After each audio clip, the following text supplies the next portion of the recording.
An honest mistake by the bravery on XFM 104.9. I'm Ricky Gervais, with me Stephen Merchant and Karl Pilkington, our producer. Right. In inverted commas, heat put.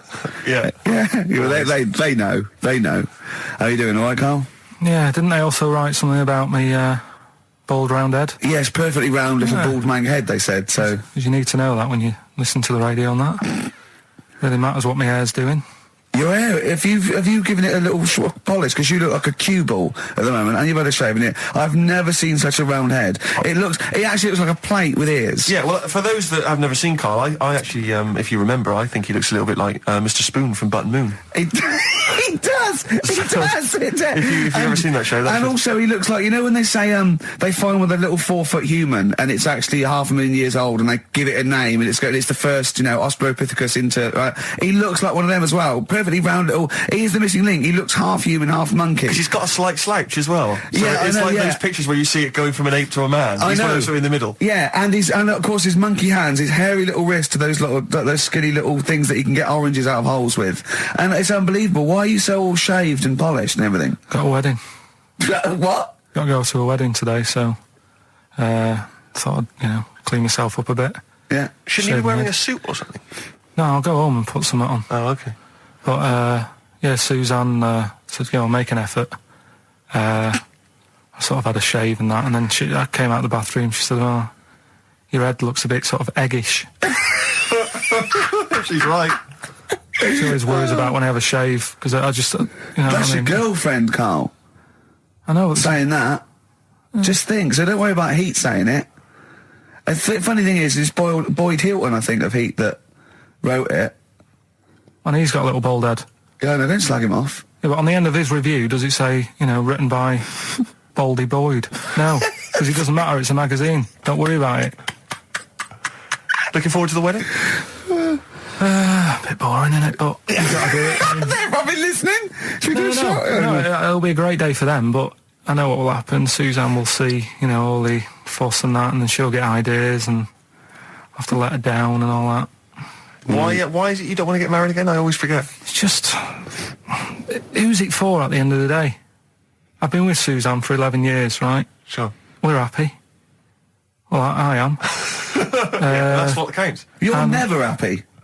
I am. I'm all right.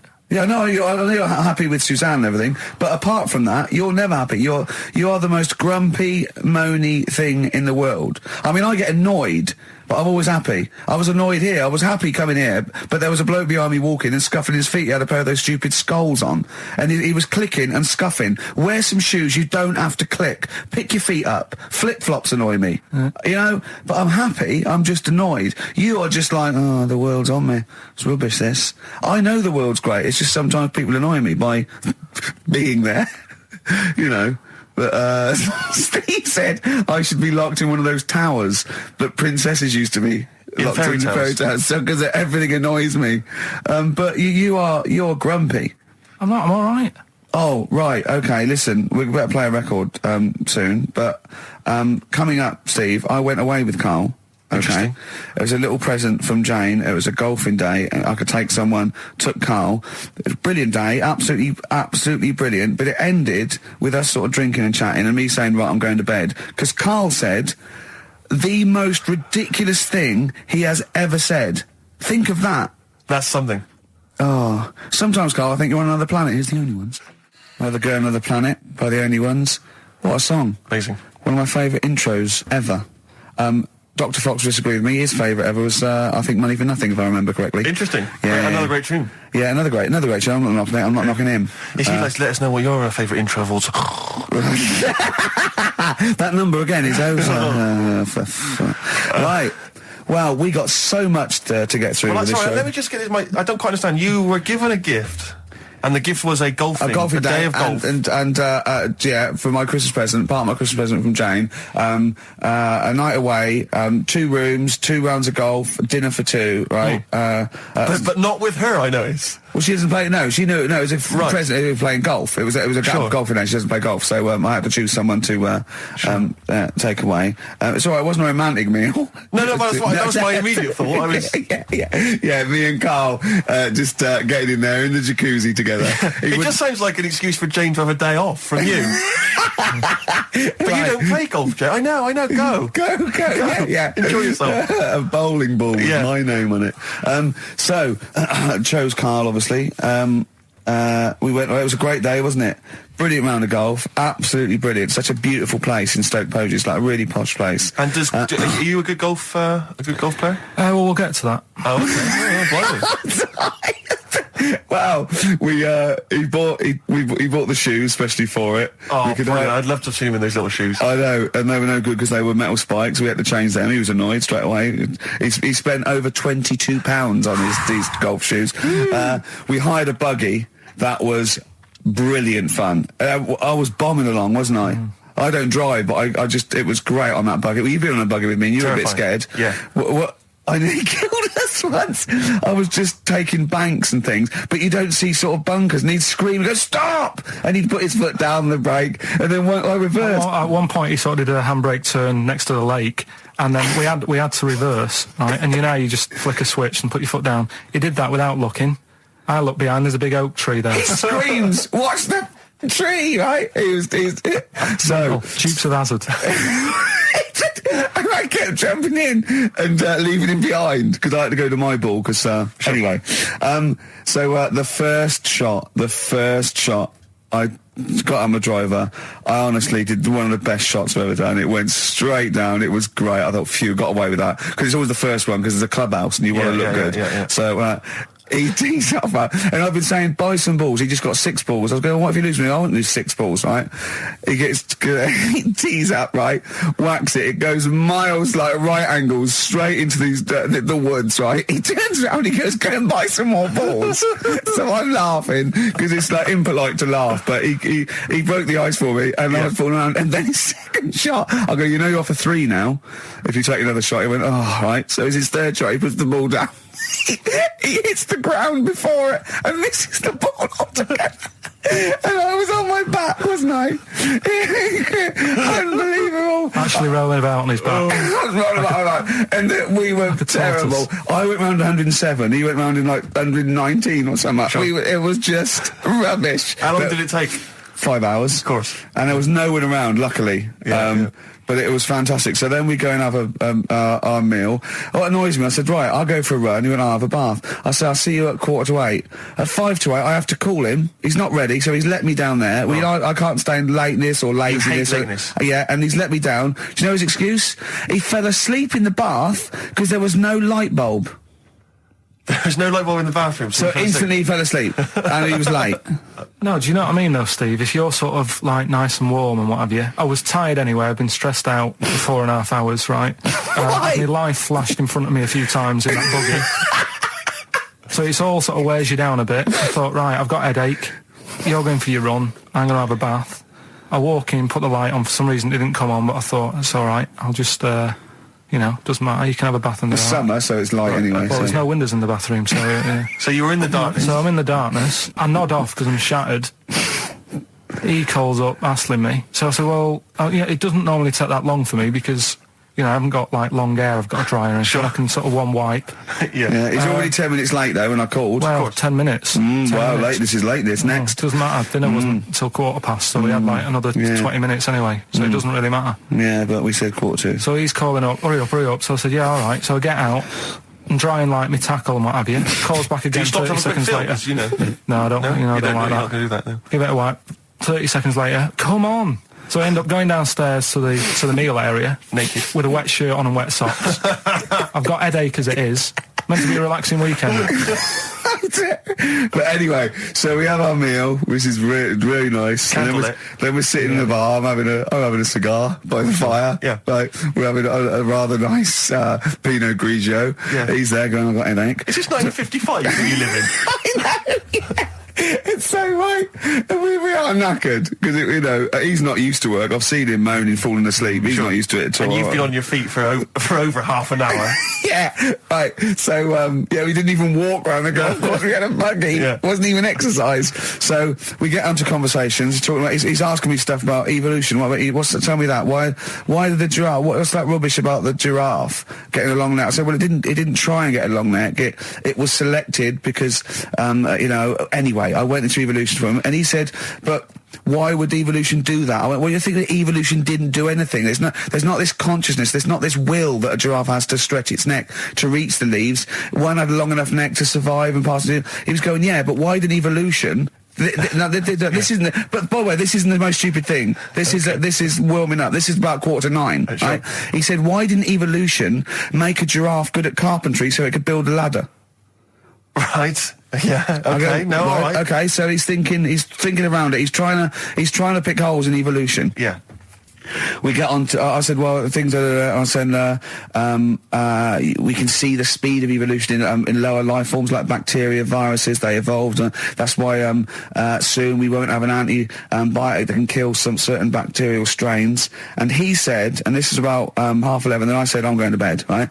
He said, in the future, they reckon that you'll be able to wake up and eat a yogurt you can have a chat with. I don't know what that means. Let's put a song on, right? No, and we'll come back to it. So you're going to explain that? Yeah. You've got an explanation? The Verve and Sonic on XFM 104.9. I'm Ricky Gervais, with me Steve Merchant and Karl Pilkington. So let's just get this right. What did Karl say? He's just specifically giving those words again. He said, they reckon, and I said, I'm going to bed. He went, no, really? I said, no, I'm going to bed, Karl. There's no point now, because, I mean, it's just like you're talking gobbledygook. You know what I mean? I might as well talk to a pot plant. Yeah. He said, in the future, they reckon, I don't know who they are. Sure. I don't know, people who post things on the internet that he reads. I think the Telegraph. Anyway, complete the sentence. They reckon that in the future you'll be able to wake up. I love it. There's always a little scenario, an embellishment, like this little. Oh, hello, darling. It's your yogurt. Hello. You'll be able to wake up and eat a yogurt you can have a chat with. All right. Well, thanks for that, Rick. I'm looking at you. I'm going to throw that over to Karl now. Right. It's when I was away on holiday, right? I got. I don't normally buy the Telegraph because it's too big and that, innit? So, but they were giving it away for free on the plane, so I thought, ding dong, might as well have it. Mm-hmm. And I saw a couple of things in it. I thought that would be interesting. I saw this thing about the future, and it was talking about evolution and what have you, right, which I always find weird, because I always think that maybe we've sort of done it wrong anyway. Do you know what I mean? I sometimes think you can't evolve. By definition, evolution can't get things wrong. Things change, that it's not successful, it can't pass on its genetic material, but if you're around, it's working. If you're around, it's working. Slugs are as evolved as they need to be. Slugs are as evolved as you and well, me. That's true enough. Yeah. No disrespect, but it works. It works. Sorry, they're around. Anyway, what's your point, Karl? No, I mean, I think we probably would have been better off staying as a fish. Just because there's more water than land, isn't there? Right. And you wouldn't drown. This is why I went to bed. No, I'm thinking of dozing off now. Yeah. No, but do you know what I mean? From what was it? It was bacteria, it was fish, mermaid, man, onwards and what have you. So anyway. Oh God! No, there are a few knowledge gaps in your theory of evolution. You generally got it right though. So I mean, basically, yeah, it went bacteria, fish, mermaid, man. What's next is the big question. So it was telling you all about this and what have you, and saying how like we shouldn't have interfered, because maybe if we wouldn't have invented planes and what have you, maybe we'd be able to fly and what have you if we really needed to and stuff like that. Okay. So we've interfered with evolution, you see. Right. Well, then it was saying, well, what's the future got? Well, yes, in one way we have interfered with evolution. Yeah, the evolution of the human being in society is changing. It's no longer based on the strongest or the fittest, because medical science can keep us alive long enough. People can pass on their genetic material where without this civilization they wouldn't have been able to. So yeah, there are different parameters, there are different pressures, there are different things that say whether we're going to pass on our genetic material or not. Okay, so in that sense you're right. And that, Rick, as far as I'm aware, has led to a yogurt that you can eat and have a conversation with. So this is what it was saying. It was just saying, we're living in mad times and that. There's a lot of weird stuff going on. One of which is... And the fellow was just saying, with computers and stuff like that, the way it is, we'll be able to wake up... Go on. Have a chat with your yogurt and have something to eat. What do you mean, have a chat with your yogurt? Because of the amount of... I mean, you have them yogurts already, those friendly yogurts. Those bacteria-friendly ones, so this is just a really friendly one. Yeah, they don't... Oh, God! I might burst! Sometimes, Carl, I think that we're having a chat with a yoghurt. Do you know what I mean? There can't be any difference. Yeah, but then I'm always reminded that would be more entertaining. That would be more informative. God. XFM. U2, City of Blinding Lights. I'm going to see them next week at Twickenham. Yeah. Well, enjoy that. Looking forward to it. Yeah. Thanks again for letting me know about your... old Nobbo and Edge and all that. Now listen, you just got an email there saying, can you turn up your microphone, Steve? Apparently my voice is a little bit quiet. Carl has to do one thing, make sure we're heard. That's all he has to do. Well, I can hear it. Sounds fine to me. Well, not to the listeners, and that's who we're trying to please. Well, yeah. It's one person, so they can't hear Yes, but we've only got one listener. So if he's not happy, we're buggered. You're allowed to say buggered. Not twice, certainly. Once could have been a mistake. Yeah. Twice, pointing it out is definitely, complaint material. Now, Carl, you haven't told us about your holiday yet. You were meant to do it last week and you didn't. You started on this, but we didn't have time because we had to do monkey news about a monkey who was a director who cared about lighting and stuff. Is there more monkey news this week? Is it as... okay. Is it real monkey news? Did it happen, or is it mostly embellishment in your round little head? It's proper stuff. Yeah. Okay. Good. So holiday. Where did you go on holiday? Sardinia. Good. Yeah, it's all right. Yeah. Nice food and that. It's important, isn't it? Yeah. And nice beaches and what have you. Excellent. Always like a nice long beach to walk down. Yeah. But so we're having a nice walk, right? You know how nudists do me head in. Sure. Right. Not a problem though, is it? It's not like being scared of spiders where they might jump out under the kitchen sink at you. You know what I mean? It's not a big problem having your head done in by nudists. Yeah, but it just annoys me. It sort of ruins the day a little bit because it makes me feel uncomfortable. Right. Take your clothes off if you feel uncomfortable. It's much more relaxing. Yeah, but well, anyway, right. So I'm walking along the beach, right? Lovely long beach, what have you? You know, watching the sea, picking up shells and that. And what are you wearing? What's your natural beach club? When he says picking up shells, I imagine he's on all fours going, like that. You know what I mean? Looking at things, just like washing his nuts in the sea to get them tasty. Yeah, going into the sea and then kind of shaking himself and all the water flows off. Yeah. I've just got flip flops on, pair of shorts, and like a little light shirt. Sure. So anyway, walking along, and Suzanne goes, "Oh look," right? And there's this woman, German, I think, coming out of the. How can you tell she was German? Underarm hair. I'll get to it. Forget the underarm hair. She came out. It looked like she was smuggling seaweed. I'm going to burst! Oh, God! And the funny thing is, right, she... Smuggling seaweed! Oh, God! She was a bit hairy down there, was she? Mental. I felt bad because I hadn't had a shave for 2 days, right? Looked at her, it was ridiculous. She might as well have kept her trunks on. It was just like she was wearing furry trunks, right? So anyway, so I'm walking along... So, yeah, go on then. So Suzanne's like, "Oh, look," and I'm like, "Oh, not again," because every time we go away, there always seems to be one of these. Is she by herself, this woman? Well, the weird thing was, she was with her husband, right? Yeah. But he had shorts on. He was happy, right? But every time, because I walked past her, and he sort of ran off, because he's embarrassed. Do you know what I mean? There's nothing normal about it. What can he do? He can't go, "All right, mate," because he knows it's odd, right? How old was he? Sorry, how old was she? It's hard to tell when someone hasn't got clothes on. Sure. Do you know what I mean? They always look older, don't they, when they haven't got clothes on anyway. But I'd say she was about 40, 41. Okay, right. So I walked past, and the annoying thing is, she got there on a bike, right? No clothes on, little pair of boots next to the bike. So if you can wear boots, just pop some shorts on. You know what I mean? That takes more effort for me, putting boots on. So put the shorts on, right? So anyway, so the husband kept running off. I walked past, and I'm getting annoyed because I'm saying, well, we've got to walk past them again on the way back. I like the fact they're scuttling away when Carl walks past. Like when you lift up a bit of sort of iron sheeting in the woods and loads of mice run away. Yeah. It's like whenever Carl goes, that nudists run away. Yeah. Oh, right, okay. So we sort of come walking back and what have you, and you know, I have another look and what have you, and he runs off again. Why are you another look if it offends you so much? Oh, you might as well just have a look. You know what I mean? It's just putting it on show and what have you. But the interesting thing was that I just wondered whether the husband...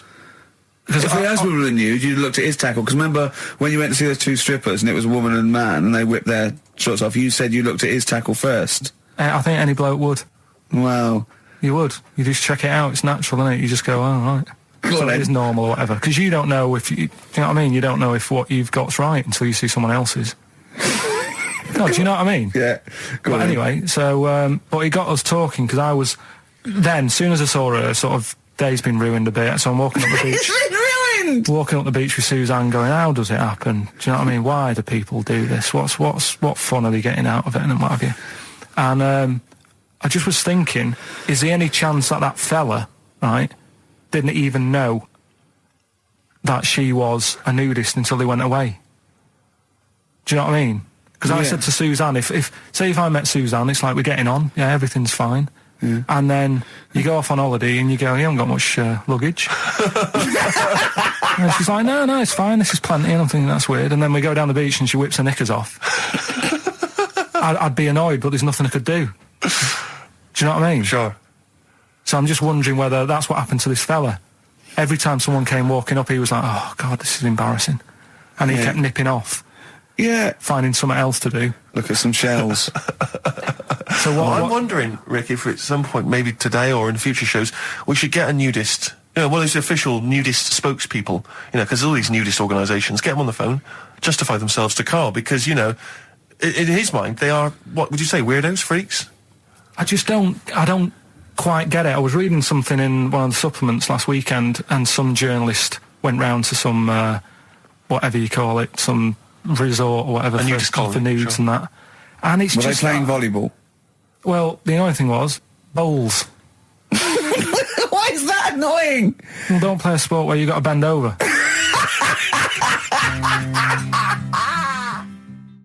Neil Young from the album Zuma, and that's Pardon My Heart on XFM 104.9. Ricky Gervais, Steve Merchant, Karl Pilkington. We just had a text here that says, and I don't know what truth there is in this, as ever, but John says there is apparently a nude bike ride today in Hyde Park. Now, I can't believe that's the case, because I don't think it's allowed, is it? You can't ride around with your veg, can you? I don't know. Why would you want to? Well, good point. On a bike. On a bike, I like the fact that that's what disgusts him.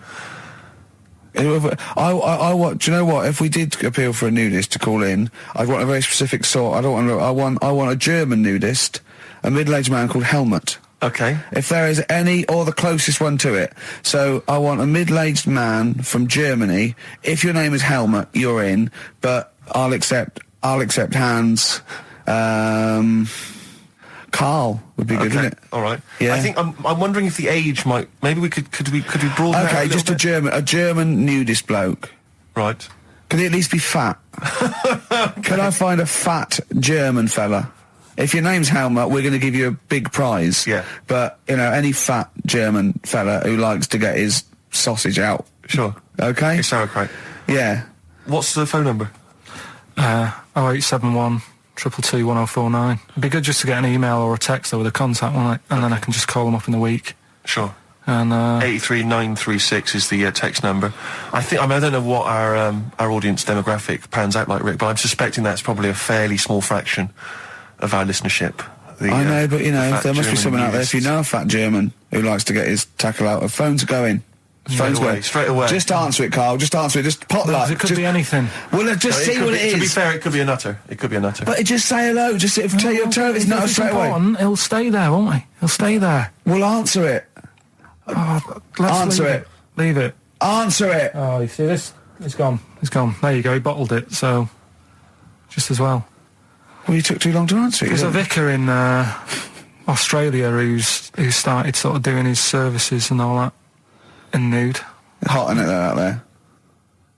Yeah, where'd you get the churches aren't. Churches are pretty cold. It was on some website. Of course it was. Yep. Just saying about a vicar and that who's there's a lot of nudists and that who want to get married. Do it, you know. Don't mess about with the wedding dress and that. Just snip up. Cheaper, isn't it? Well, I suppose it's so. I suppose if you believe in God, you believe that That's the way to be, innit? Because Adam and Eve and that. Yeah, but then in Adam and Eve, the shame made us dress up, didn't it? Yeah. Eating the apple and things. Yeah, but God didn't want that, did he? No, he wanted to see it all. He was loving it. He was having a whale of time getting a knife full of all of that, and then the snake said, cover yourself up. Stitched him right up. So if you believe in God, which clearly I don't, do you believe in God, Carl? Don't know, I don't really worry about it. It was ages ago, wasn't it? So, you know, if it's about, whatever. Not that bothered. Adam and Eve is pretty interesting though, isn't it? It's not, well, how is it interesting? He made man out of dust. Then just because he could, he's having a laugh. Then he made her out of one of his ribs. Again, he'd like to vary it a little bit. Then they had 2 sons, which gave rise to the entire human race. What was going on there then? What would have happened if they didn't get on? That's interesting. Sometimes with pandas, they don't fancy the other one, do they? They go, well, that's my choice. One. You've brought me one panda from Lisbon Zoo, and I've got to shag that. What if I don't fancy it? What if they bring in a right slapper? Do you think what if it's the equivalent of like Love Island, whatever it's called? It was like Celebrity Love Island. Yeah, and they're going, I am not shagging that slapper. Every panda in the world has seen that dirty old mott in magazines. Why am I meant to mate with it? I've got some dignity. Are you talking about Adam there or Panda? Was that... either is fine, I suppose. No, do you think that Adam had any say? When God was making Eve, was he saying, can make the boobs a bit bigger, would you? And then... I'm blonde guy, I'm into blondes, really. I mean, I don't know, did he have any input, or was it just... I don't know. Well, I suppose it was one of his ribs. I know, but he's probably restricted. You go, well, I'm working with a rib, Adam. Give me a break. There's only so many things I can do. Well, he was probably in kind of intensive care, wasn't he? With the whole. They go, well, I can't just keep making the boobs and things bigger because their legs will get short. I don't mind short legs. Yeah, make the legs longer. I don't mind no legs. I don't mind no legs. As long as the boobs are sizable. I tell you what's weird though, Steve. Right? Everyone's heard of like Adam and Eve. Yeah. What's the surname? Yeah. Where'd they get their post from?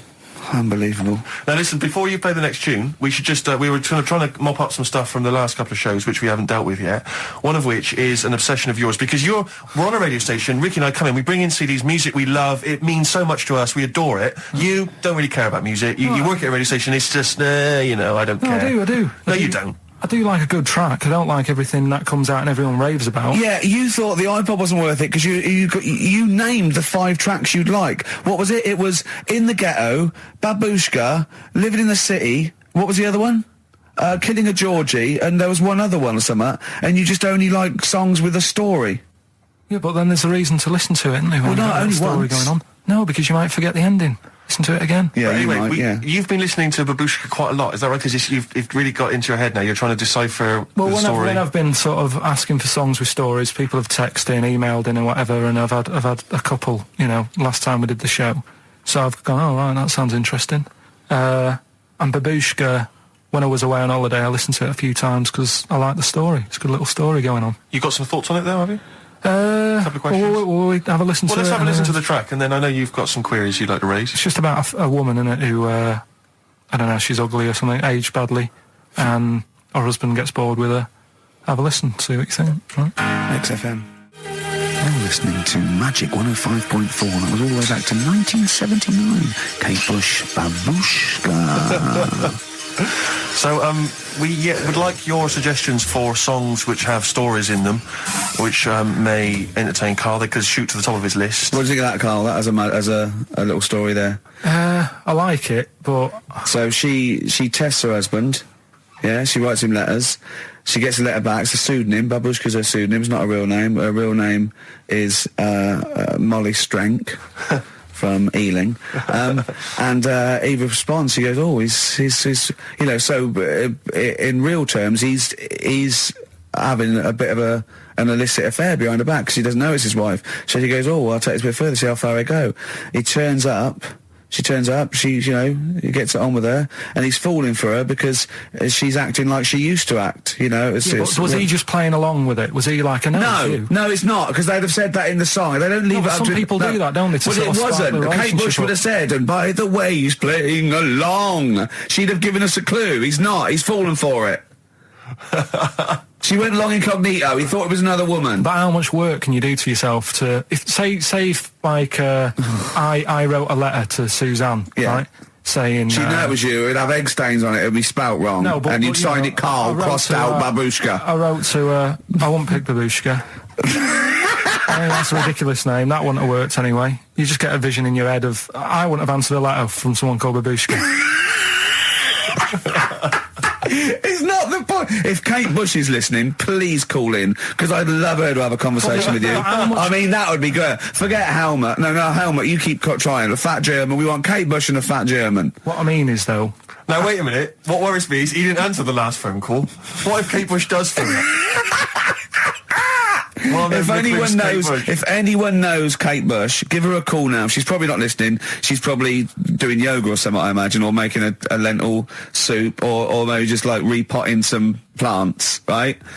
Or practicing piano, right? But if anyone knows Kate Bush, got a number, call her up now. Say, tune into XFM. There's a little bald mank fella wants to talk to you about Babushka, right? But how much? But Helmut, don't worry, you'll get your chance. The phones are going. That could be Kate Bush. That could be Bush. You better accept It's not. Don't worry about it. It's that not Kate could Bush. be Kate Bush. I know for a fact it isn't. Okay, answer it.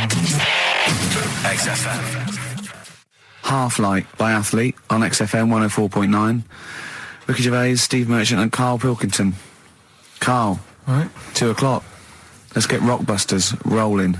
I should just, if people aren't familiar with Rockbusters, then someone has actually sent in one of their own to test Karl. They've used, I think, the same principle that Karl has, which is, utterly random. Yeah. As you said before, really just try and think of something that he might be thinking of. Sure. So I'm going to... I mean, she's done it quite coherently, but I'm wondering if I should sort of say it more as Karl might say it, just slightly less... More different every time. Yeah, slightly less coherent. So, Karl, this is one for you, all right? Go on. It's Sunday morning. I'm just... I'm in bed, but I don't sleep, but, like, Hollyoaks is on, the omnibus, I'm just watching that, I go and make a lovely cup of tea, in the bed with Suzanne, aren't I, having a cup of tea. What's going on there? Just watching the telly and that, but hang on, I haven't got anything to dunk in me, in my tea. I haven't got anything to dunk in my tea, have I? Yeah, I mean, I haven't got anything to dunk in there, and I'm just having, what am I doing? Is it LB? It's LR. Oh. LR. So... have a think about that one, Karl. I think I know it. Yeah? Do you? Go for it. Go on. Is it Lionel Richie? It is Lionel Sort Richie. of- What's your logic? Sort of lying in, lying ill, and it's like... No rich tea. No rich tea. Yeah. No biscuits, no rich tea. Lying, no rich tea. think we- Lionel Rich tea. Lionel Richie. It works. We've It's done one- just we've as done one a coherent bit as one of like yours. it. What's that? We've done one a little bit like it. There's nothing wrong with that. I cannot believe you got it. That's a You got it taster. instantly. I cannot believe you got it. I might not have got it without the initials, but that's why we chucked them in, just to help you along. Right? So Right, so what have you got for us right, this so week? we've got 3 of them. Oh, by the way, don't bother calling in Kate Bush, because Karl doesn't want to answer the phones. He says Kate Bush is not going to call, so it's all going to be nutters. So we apologise. He's got one thing to do. He didn't even get the sound right, because someone was complaining about they couldn't hear Steve. He's got to do Monkey News, which is always twaddle, and he won't even answer the phones now, so I don't know why he gets paid. He takes off Mondays, because he works Saturdays. He gets paid for Saturdays. He takes 5 weeks holiday a year. Not off Mondays anymore. And he moans. Not off Mondays. Wow. Right, What have you got for us? right then, the first one. There's a vehicle that sells kebabs. Right? There's a vehicle that sells kebabs. Initial B. Right? B. Right. Right? Have you worked that one out? Of course I haven't. Right, the second one. You're asked if you want that bit of the egg. You what? You're asked if you want that bit of the egg. You Yeah. think about it, but we sort of decide against it. And again? What's going on there? You're asked if you want that bit of the egg. You think about it, but you go, nah, I'll go against it. Right? I've got it. Is So it that's his what- initials W-Y-O? Yeah. Got it. Right, so... Okay. Yeah. That one works. Right. No, it doesn't. No, it doesn't. No, it doesn't. And the last one, I don't think this burger will catch on. I don't think this burger will catch on. Yeah, and the letter there is M. So you just text or email in with the answers and win some stuff. What have we got? We got some prizes. We got another box set of the League of Gentlemen. This is instant gratification, but you go into a draw for something bigger. So what have we got today? Yeah, well, today, this is what you're taking home today. You've got the League of Gentlemen, the complete collection on DVD. That's worth having, definitely. We've got Catterick, which is the current Vic and Bob show on BBC Two, which is good. The Aviator, the award-winning Leonardo DiCaprio, Martin Scorsese biopic, and once again, Ladder 49. We're giving that away again, are we? Yeah. Apparently did we get a job like those? We got loads of them. We got boxes of them, stacks of them. Yeah. Excellent. So email in if you just want a copy of Ladder 49. I'm sure we could dig one out for you. yeah. Or phone in, because Carl does not answer the phones. Right. And remember, the winner goes forward into the chance to win the big prizes, the signed Homer drawing, the signed Nigel Tufnell poster. And you go to rickygervais.com and see Matt Groening actually drawing that to verify it. Bit of Lloyd Cole won't never anyone has it? Has it? Lloyd Cole, Impossible Girl on XFM 104.9. Wow. Rick, I'm just reading an email we've had, and it is indeed true. Scores of naked cyclists will be wheeling around London today in a mass protest against oil dependency. The World Naked Bike Ride will see the arresting sight of up to 200 daring riders bearing all in their cycle past some of the capital's most famous landmarks. Have they got to wear an helmet? Are they against wearing a helmet? Well, I think they're trying to make a statement, I would imagine. I don't know. Well, they don't have to wear a helmet. It's not law to wear a helmet on a bike, is it? It's for your own safety. It's sensible. You're right, yeah. Well, it's also sensible to just pop some pants on. Pop some pants on. Are you going to be popping down there and cheering them on? I'm not going anywhere near it. What are they going against? What's the problem that's going on? Oil dependency. I think, generally we're consuming too much oil, aren't we, in the world, and it's going to run out one day, and we've not got any alternatives. Talking of campaigns and things and that, did you see Sir Bob on Jonathan Ross last night? Sir Bob Geldof. Sir Bob Geldof. Yeah. You going to walk to Edinburgh or sail to France, Carl? What do you think of all this? The G8? I think it's good that, he's doing some stuff for the world and what have you, but probably won't bother. No. Having a walk. What do you make of all this campaigning? He's dedicated his life to this now, hasn't he? Yeah. I mean, it's interesting. I was watching him last night, and I respect the man. I mean, he used to work here, didn't he? Did some shows and that. Mm-hmm. It's good. It's all right that he can do it, but... I assume that's not why you respect him. I assume you respect him because he's trying to save a nation, as opposed to used to work in XFM for a while. Yeah, I know, but I'm just saying it's good that he's given up a lot of his time to, try and save the world and that, but, there's a bit of me that's kind of like, is he wasting his time a bit? Right, well, what do you mean wasting his time? Well, he tried it before and... No, wait. What he's trying to say is that the G8 are I think the 7 most rich, wealthy nations in the world, and Russia, and they get together and they can wipe out the third world debt. I.e. they owe us billions and billions of pounds. They can't afford to pay it back. So he's going to say, let's wipe the slate clean and pledge, I think, a lot more aid and stuff to them, isn't it? Mm-hmm. So what do you think of that? But won't they just do it again? Right, what's you thinking? No, I just mean... I knew I had a little diamond in the rough here. I mean, obviously, I admit, I brought this up because I really wanted to know what Carl thought of it. Sure. Yeah, I had ulterior motives. It wasn't just for awareness, for the very worthy cause. It was because I know... Look at him looking at me. Look at him, he looks at me like a cat. Honestly, it's like there's nothing behind those eyes.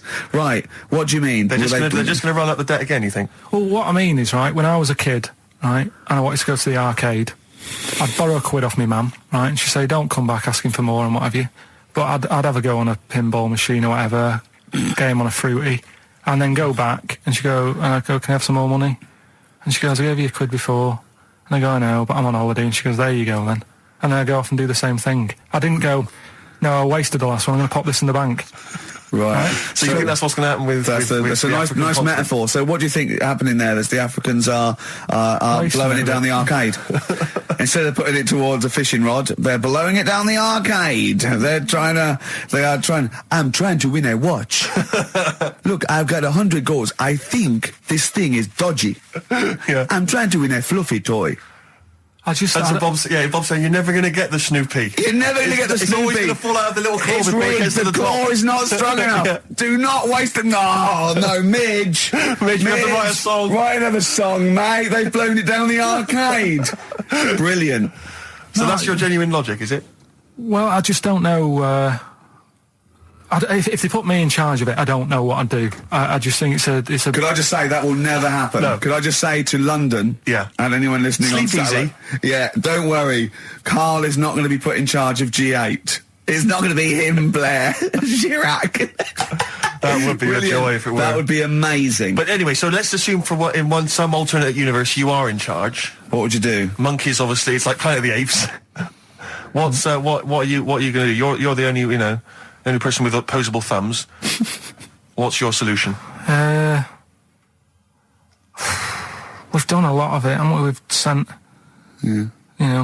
money out there. We've sent them clothes and that. Yeah.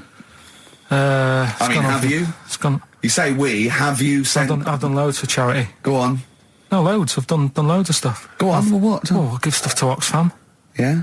What stuff you don't want anymore? Yeah, junk. You mean? Well, yeah, but it'll be all right for them. I mean, I said to you the other day, like when they collect clothes for over there, I don't know, none of my stuff's going to fit them well. But the thing is, I do loads of charities. I do loads of things like. Go on.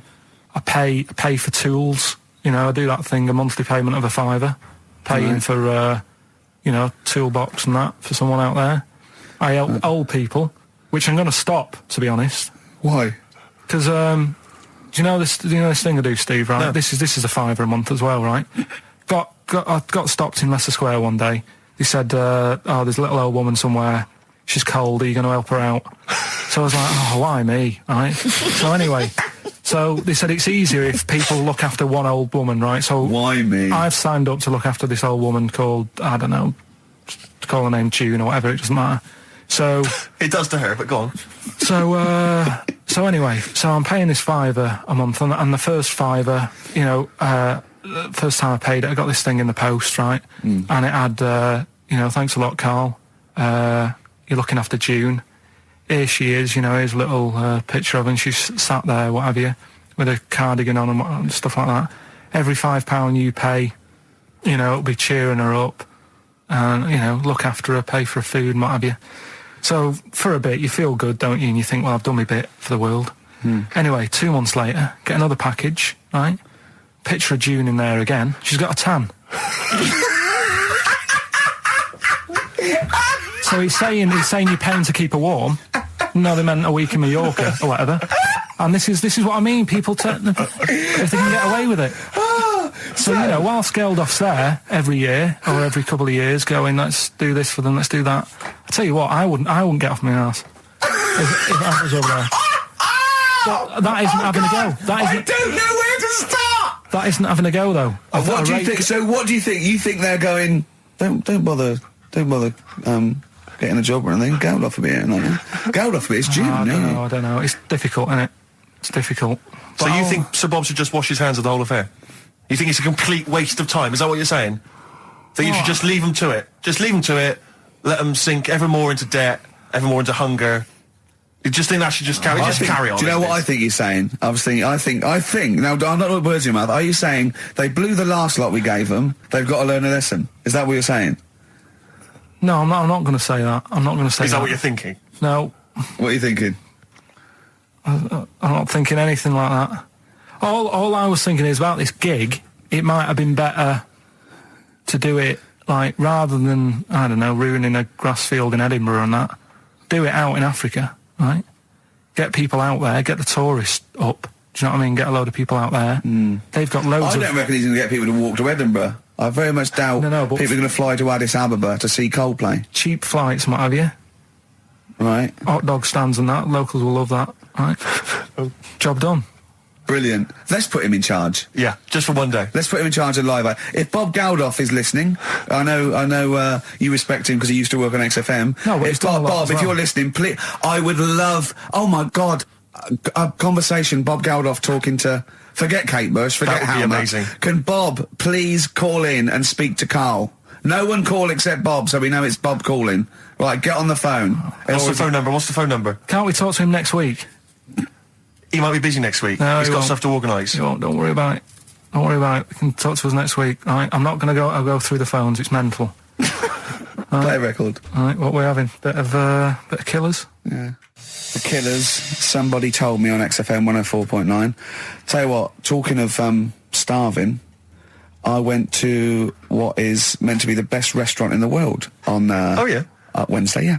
Sure. You must be famished. Well, Jonathan Ross booked a table there. It came out. I think he's been trying to get there for a while, and I think there's a waiting list and everything, right? And He's got an OBE. You're walking straight in. He's walked straight in with that. Yeah.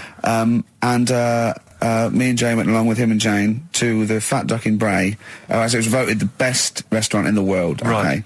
And it was incredible. I mean, it's across from the restaurant and sort of Barnum. They do, just incredible food. But all the way there, I'm thinking, well, I can't eat stuff in normal restaurants. I don't eat red meat.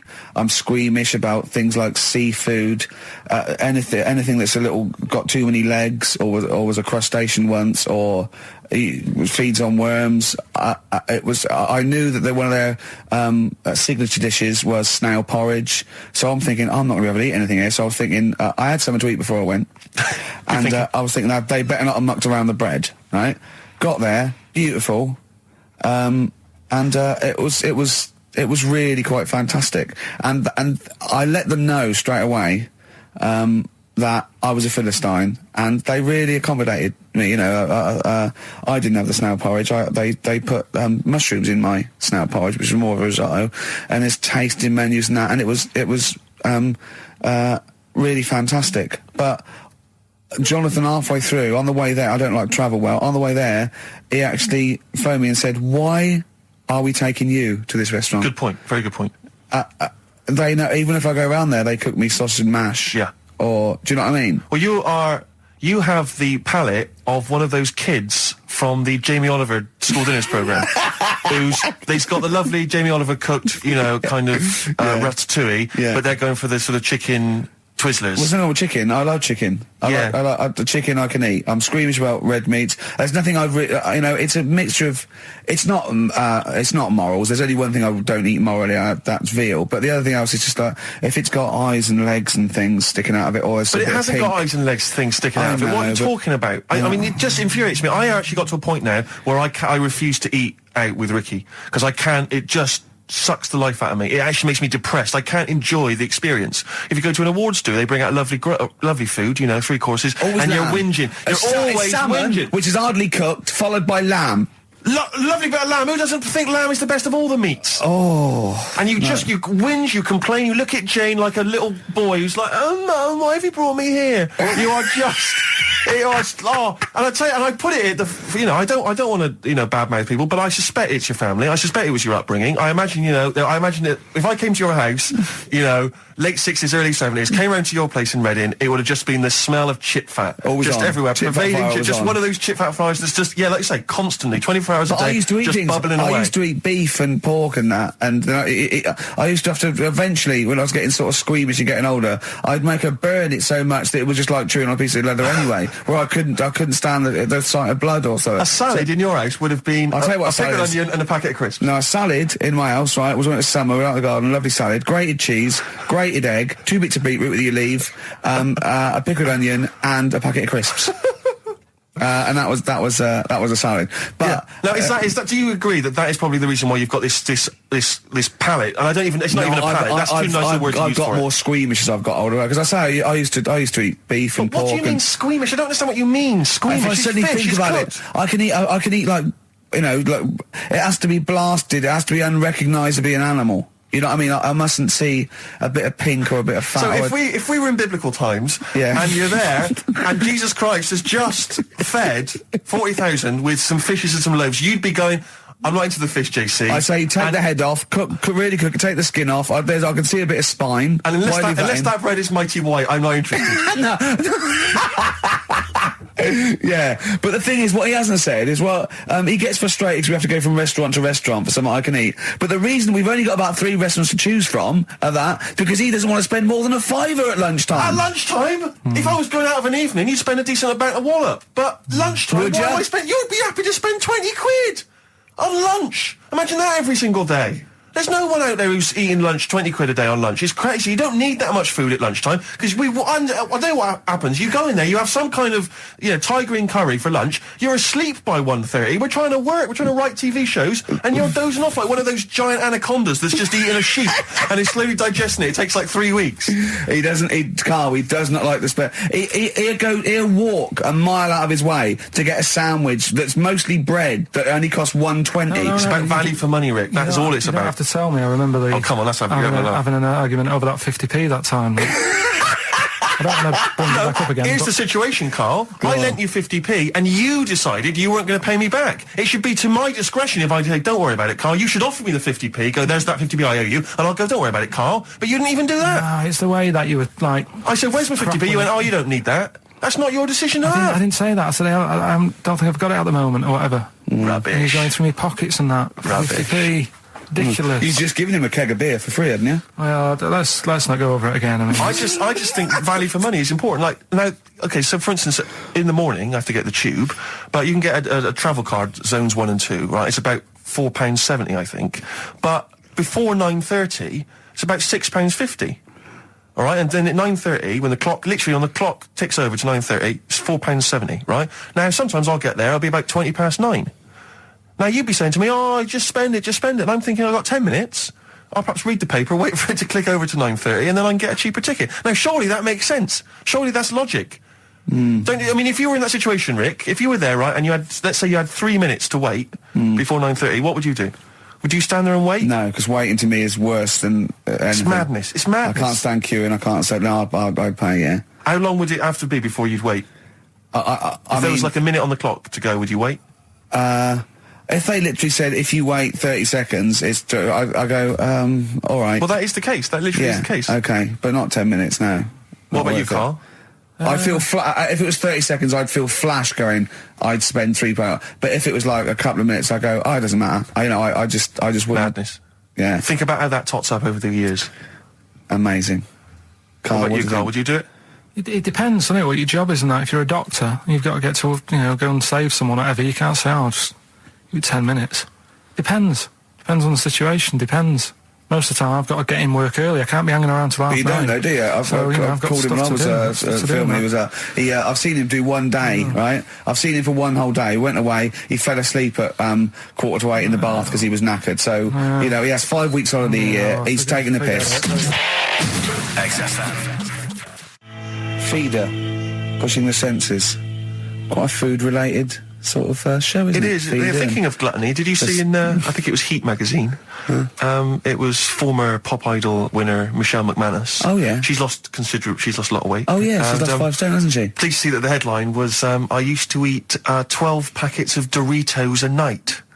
At night. 12 packets of Doritos. I just like the idea that you got to 11 packets, and you're thinking, still a bit peckish. One more will do it. Yeah. yeah. Oh, unbelievable. But someone sent in a couple of odds and ends news stories, they've gleaned off the web. And apparently Britain's fattest family have shed 23 stone. One of them died? Between the 5 of them, oh, come on. Between the 5 of them, the Phillips family from Worcester weighed more than 100 stone. Jesus. Well, how many are there, though? They spent 5 of them, and they spent £300 a week on food. An evening meal consisted of an all-you-can-eat Chinese buffet and another ice cream stop at McDonald's. The mum, she was generally happy, like Carl is, but she said she used to get upset when she couldn't buy clothes for her kids because the shops didn't stock anything above XXXXXL. It says Mitchell, 13, was the heaviest of the 3, weighing at 27 stone. By the age of 4, he was Britain's fattest toddler, weighing 10 stone. Is that competition still going? He broke 5 bikes. He broke 5 bikes by buckling the wheels. Oh, that's I know you're always kind of fat kids, Carl. Chasing an ice cream van. Yeah. But the bike just fell apart. Yeah. Who knows? Maybe now he's on that new bike ride, because he's lost some weight. Oh, that would be painful, wouldn't it? If one of them buckles. Yeah. Well, I've got another food-related item here. Now, Carl, I got a little email via my agent sent from someone here, okay, sent from someone at XFM, okay, and I won't say it was, she just said, I thought this might be good for Ricky to use on Saturday, and obviously what happened is Suzanne has sent you an email in the week, it was Wednesday, and you've returned it, but I think you've returned it to the wrong email address. You returned it to someone here who, of course, immediately forwarded it to my agent for ridicule on the show. Don't panic, it's nothing that bad, okay? It's an email from Suzanne talking about your tea that night. Was Suzanne out on Wednesday night? Was the an England game or something? Yeah. So you were alone. You were home alone, were you, Wednesday night? Yeah. Did you enjoy your meal? Was it a quiche? Go on. Right. From Suzanne to Karl. Take the quiche and put it on the baking tray. Cook for 30 minutes on 190. Take lettuce and put on plate. Take 3 tomatoes, wash and chop into quarters. Place on lettuce. Take an avocado, chop in half. Remove the stone. Peel skin and slice. Place on salad. Put salt and pepper on and a dribble of olive and balsamic vinegar dressing. Right? In brackets, small bottle behind the cafetiere. Right, in case he's reaching for bleach. Yeah. That's it. She had to put everything else away. Right? Then sprinkle a smidge of parmesan on top. Remove quiche from oven, cut into quarters and put on plate. Eat. Oh, wow. Does she have to do that every single time she's out? No, it's just that I'm not that good at cooking, right? And to be honest, that was a lot of hard work. I didn't bother warming it up. And I did without the avocado. Why? Too much messing about. He didn't even do that with instructions. It was too much. But yeah, I'm not that good at cooking. And That's not cooking though, is it, Karl? That's heating up a slicing. quiche. That's cooking it is making the quiche. Yeah, but I'm just. Could you have figured that out if she hadn't left that note for you? Why did she have to tell you what the olive oil and balsamic vinegar was? Because I've put sort of cooking oil on my food once, and I said, oh, it's a bit. He's ever since, right? Years ago. I'm gonna die. Years ago, leaving Mr. Magoo at home. It was ever since I put sausages in the toaster that. What do you mean? I nearly set the flat on fire. Because do you know, like when you're grilling food in a pan and all that? Yeah. Sort of sausages spit and it goes everywhere, doesn't it? And it makes everywhere greasy. In the toaster. So I thought, well, just want to warm them up. Yeah. Bung them in the toaster. Yeah. What happened? And she sort of caught. Well, they got stuck and they sort of caught on fire. I imagine. She came in just as I was sort of plunging it, and what have you, came in from work. Said, "What are you doing? I said, I'm in sausages." Well, the oven isn't on. I know they're in here. What, you turn it off? Panicking and that. But I've never been into it. I've never been into cooking and that. At school and stuff, I didn't bother doing it. Oh, every time Suzanne comes home, she must think, please be the house still there. Yeah. Please not let me hear a fire engine as I come round this corner. Oh, God. She comes and goes, oh, God, thank God. I bet she's always happy to see you when she gets home and you haven't burned the place down or introduced some howler monkeys or something. Unbelievable. What I find extraordinary is there are people who are in sort of care in the community who don't need instructions on how to prepare food. Oh, they do. They can do it. Yeah, you show them once. Yeah, they do. Whatever you do, don't put sausages in the toaster, Johnny. Do you know what I mean? Yeah, and they've don't, learnt it. They don't put sausages in the toaster. Yeah. What do they put their fingers in? But, yeah. Are we doing Rockbusters answer? It's what London's waiting for. I'll tell you what, we'll play a song and then do Why not? Rockbusters, yeah? It's worth waiting for. Have we still got Monkey News to come? Yeah. Oh. Roxy Music with the old Dylan classic Hard Rains on XFM 104.9. Mixing it up, just mixing it up, mixing and matching. We've got Neil Young, we've got a bit of Roxy Music, we don't care, do we? They were right up, bang up today with some of the latest tracks from Feeder and the like, so... Yeah, big time. But it's what we're waiting for, it's the Rockbusters answers. That's right. Right. Okay, give us the clue, give us the answer. Right then, first one. Hurry up, because we haven't got long for Monkey News. Don't worry about it, don't worry about it. First one. There's a vehicle over there that's... it's changed? Selling kebabs. Oh, it's changed, go on. Initial D. Yeah, what is it? That was Donovan. Okay. All right, yeah, okay. Yeah. That Good. works. I'll give you that. Yeah. Second That's a one. real clue. Well, they got it, like they always do, so they're always real clues. Second one. You're asked if you want that bit of the egg, right? You think about it, then you decide against it. I think I know this one. What was the initial again? Y-O. Is this John Lennon's wife, Yoko Ono? Yeah, that's right. I think that was her name, Yoko Ono, wasn't it? Yeah, it's Yoko No. It was Yoko No. No. You've got it wrong. You're thinking about it. You're asked if you want a bit of the egg. Yeah. You go, yolk. You think about it. Oh no. Oh, so you say it twice, you stutter. So No, it's no. Yolk, oh no. No, you didn't her wrong. name's Yoko Ono, though. Yeah, Yoko Yeah. Ono. Listen to the clue again. Okay, no. Listen to the clue. So what you say is, do you want this bit of the egg? You think, oh, the end of it. No. Yolk, oh no. That's Yolk, right. oh no. Yolk, oh no. Yolk, oh no. Oh, yolk. Yeah, go on, brilliant. Yeah, okay, yeah, Yoko Ono, yeah, go on. Works Yeah. perfect. Next, yeah. And the last one was, I don't think this burger will catch on. That was initial M. Yeah. McFly. Right? So, there's your 3 clues. What's There's your 3 answers. It won't catch on. Well, who'd want to eat that? You know what I mean? It's like a Mac burger or whatever. Mac chicken. McFly. Don't want one. Put it back. We'll have a chicken. Right? So who's got the 3 then? Well done to Ian Shillham from Mansfield, who's got all those answers right amazingly. And he wins all those great prizes, including Ladder 49, starring Joaquin Phoenix and John Travolta, which I don't think anyone's ever seen. There's 49 of them. And he wins that, but he also goes forward, as you say, to the big draw, which will come up at the end of It's our little to run. win the signed Homer saying, I like Carl because he's stupid like me. And you can see Matt Groening drawing that. To know it's real on rickygervais.com. And you can win that. And a signed Nigel Tufnell poster. Brilliant. XFM. It's a Ricky and Steve classic on XFM, Sugar, If I Can't Change Your Mind. Brilliant. So listen, it's time, isn't it? We've only got a few minutes left, so you better play the jingle. Oh, chimpanzee that. Monkey news. So Monkey News, if you've only just started listening to the show. Oh, you poor fool.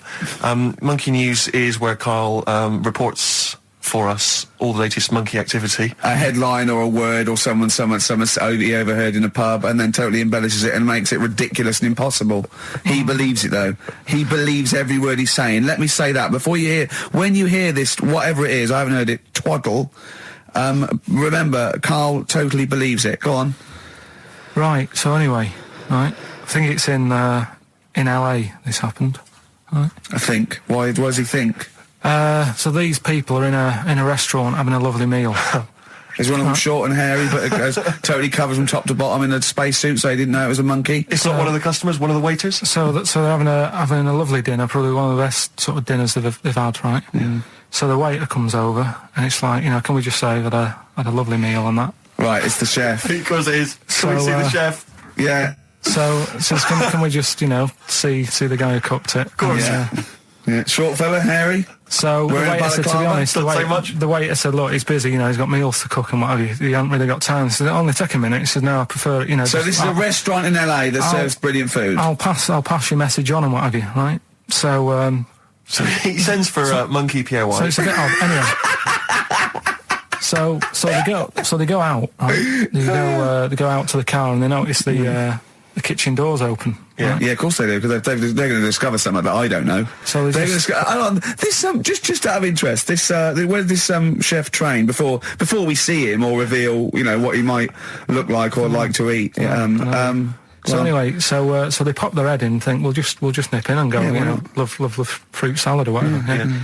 So they stick their head in. We better see the human chef. You never guess what? Go on. Monkey stood on a chair, right, cooking veg.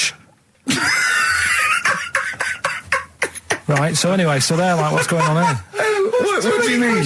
What do you mean he's cooking veg? What is he doing with it? Well, he's stood on a chair by the cooker and he's chopping stuff. Oh, he's chopping as well now. He's just embellishing it, yeah. It's got a little, he's got the bosses in there. They're like a bit shocked. So he's a bit panicking because he's got this monkey working for him. So they say to him, what's going on here? We didn't know this is what's going on. Why have you got a monkey cooking stuff? So he said, well... Incidentally, a monkey, I should point out, who probably doesn't need instructions from its girlfriend. Forget it. Lou Reed, with a little help from David Bowie there in the background. Satellite of Love on XFM 104.9. I'm Ricky Gervais, with me Stephen Merchant and Karl Pilkington. Now, Steve, you know how Karl won't do anything outside his jurisdiction. He moans about stuff. He's got one job. We're doing about 5 things in the week. Always plate spinning. We just turn up and he's always available. He moans about it. He goes, "Oh, lucky you caught me." Right? He's chatting. He's one of those people that whinges enough, and people think he's overworked. So he got Mondays off. Right? He's just a whinger. Yeah. I haven't got Mondays off though, have I? Yeah. Well, anyway, 2 hours on a Saturday.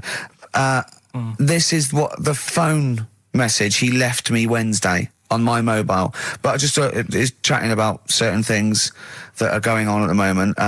What he does need to know.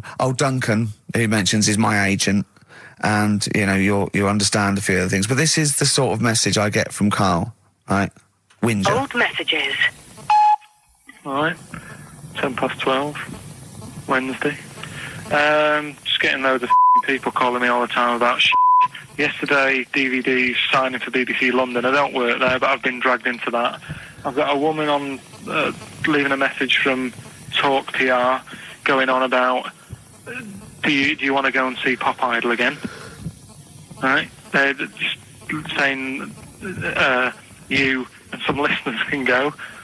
So I'm sure you'll love that. I've got Jim Benner wanting you to introduce the tin buckets at the Astoria. So can you just let Duncan know that I'm doing his job whilst he's sat on his arse with his thumb firmly up his arse? Can you let him know that I'm running around like a here sorting shit out for you? Alright, see you later.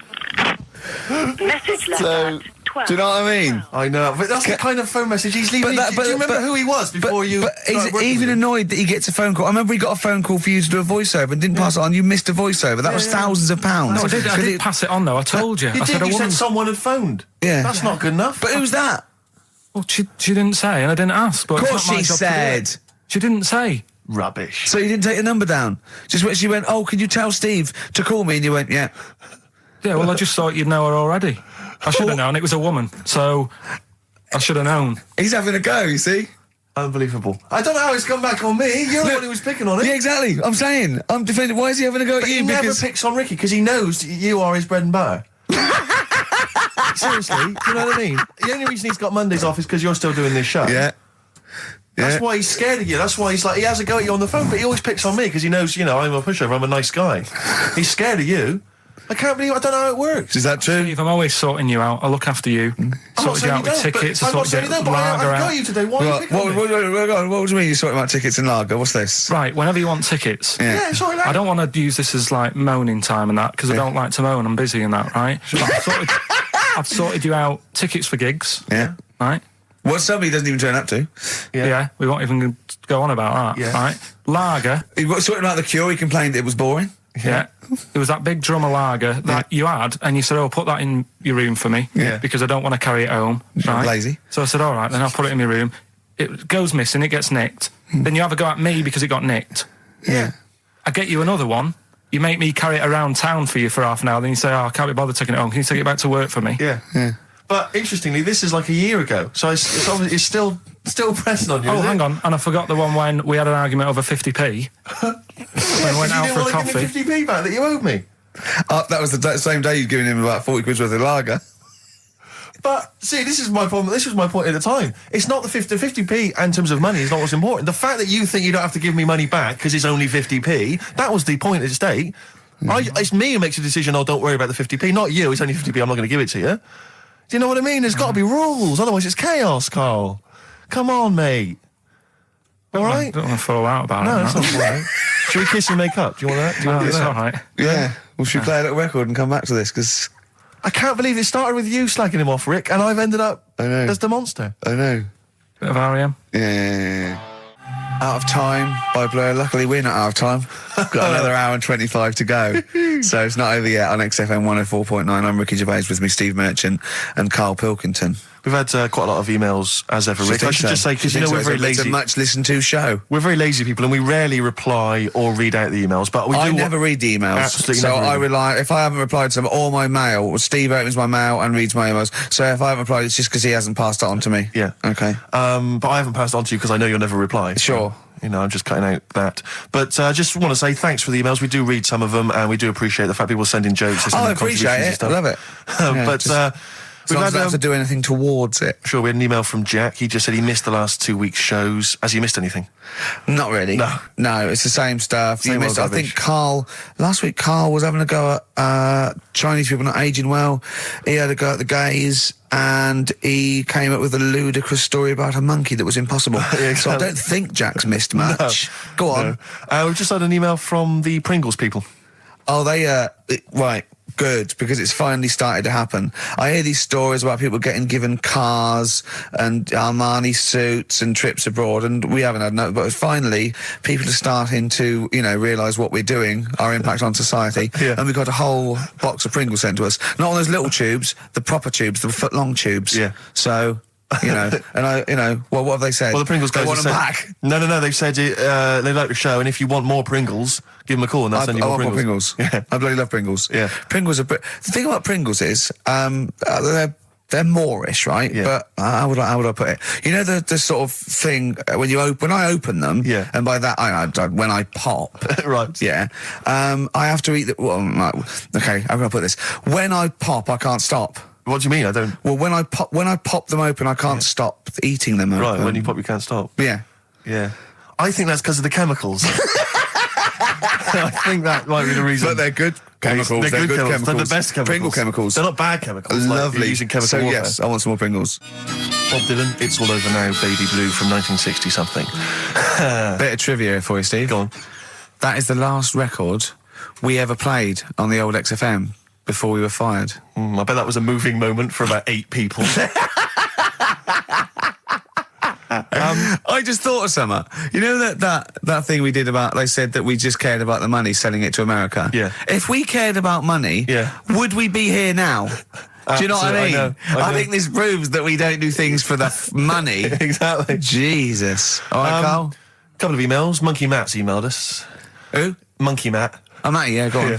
He says... How's the Monkster? He's all right. He says, Carl has missed a cracking headline from The Sport. Hide-and-seek champion found dead in cupboard. I hope it's real. I don't know if it is. I doubt it. Feeder. Do you know what? I'm annoyed at now, right? We've got another ad break coming up. How many ad breaks have we had in this show? I know. Carl, how many ad breaks have we had in this show? It's only about 3 an hour, 3 or 4 an hour. 3 or 4 an hour, so about 3 minutes. So 20 minutes. 20 minutes is wasted on shite. I mean, apart from the stuff we talk about. Well, it's funny you should say that, because someone said to me last week that they felt that there were more adverts now on the show than there used to be. Are there more adverts in the show? I think, just checking some of the emails, I think that's because people are requesting them. They find them more entertaining than what we're giving them. But can't we sort this out? Don't go on about it. No, can't we though? Why can't we have less? Why have we got so many? Is it? It happens, doesn't it? Well, no. You can't listen to radio in after every record. It's bad enough trying to keep them listening with the rubbish we come out with. Yeah, we've got Rockbusters here. Let's get them back. Right? Don't steal our son, please, lads. Thrills on XFM 104.9. I'm Ricky Gervais. With me, Steve Merchant and Karl Pilkington. Yeah. Little Carly Pilkington, little baldy mank, whinging little twat. How are you? Yeah, all right, yeah. What are you doing? Happy? Feeling a bit happier today? You look as full of spunk, as they say in America. Yeah, I'm all right. Just a bit of a miserable day, though, isn't it? Yeah. A bit miserable. Yeah. Walking in today, right? Do you know I walked through, like, the sort of the gay district of London and that? Right. You don't walk, you mince, don't you? Well, just walking through on the way to work, and I'm always interested in their little shops and stuff that they have, right? Loads of their little shops. There's nothing to be ashamed of. If you want to go in and buy something, go in and buy something. I'm just having a look at, looking in the windows and stuff. Little postcard just near the entrance. Yeah. That's meant to tease people in, to make people go, that sounds good, I'll nip in. Right? Little postcard.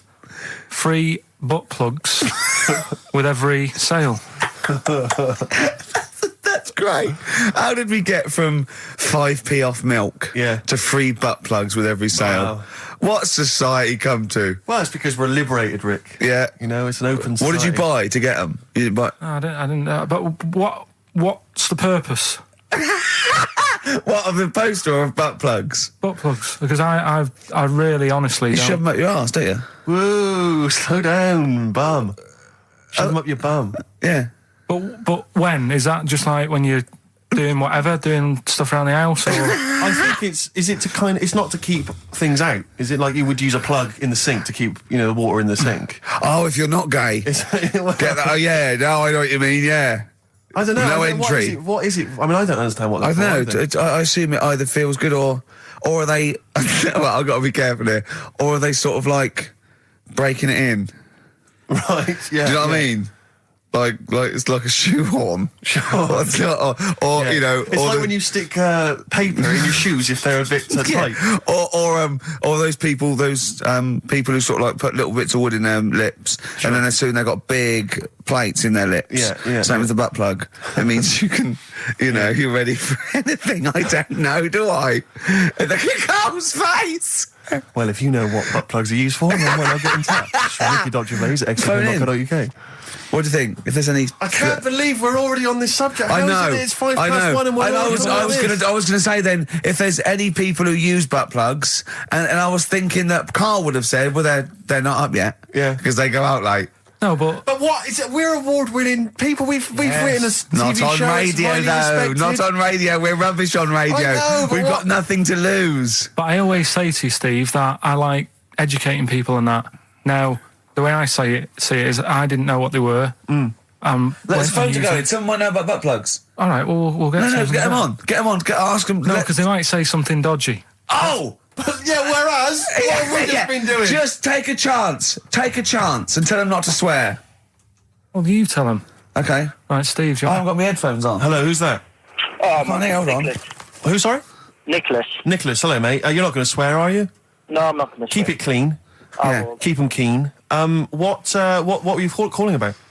I'm phoning about your plugs. About, not my plugs, but your plugs in general. What, do you know much about them? No, Are you a plug user yourself? No, I'm just thinking if maybe you've got some gay friends and you're spending the night at their place, you might want to use one. Right. What, you mean experiment with them, or...? No, so you can make sure they're not going to do anything while you're asleep. Could I suggest, just lock the door? I mean, that is easier to me. Can I make a bigger suggestion? That's probably the most homophobic thing we've had said on the show today. Thanks very much for your call. Right, okay, good. Well, that's why we shouldn't put people on the line. Just, without checking first. I think Karl's made a good point.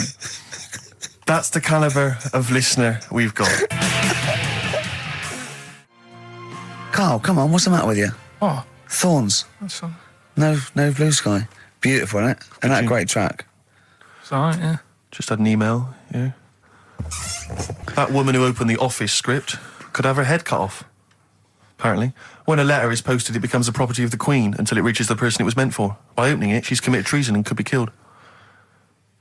I don't know if you're familiar with this story, Karl, are you? Go on.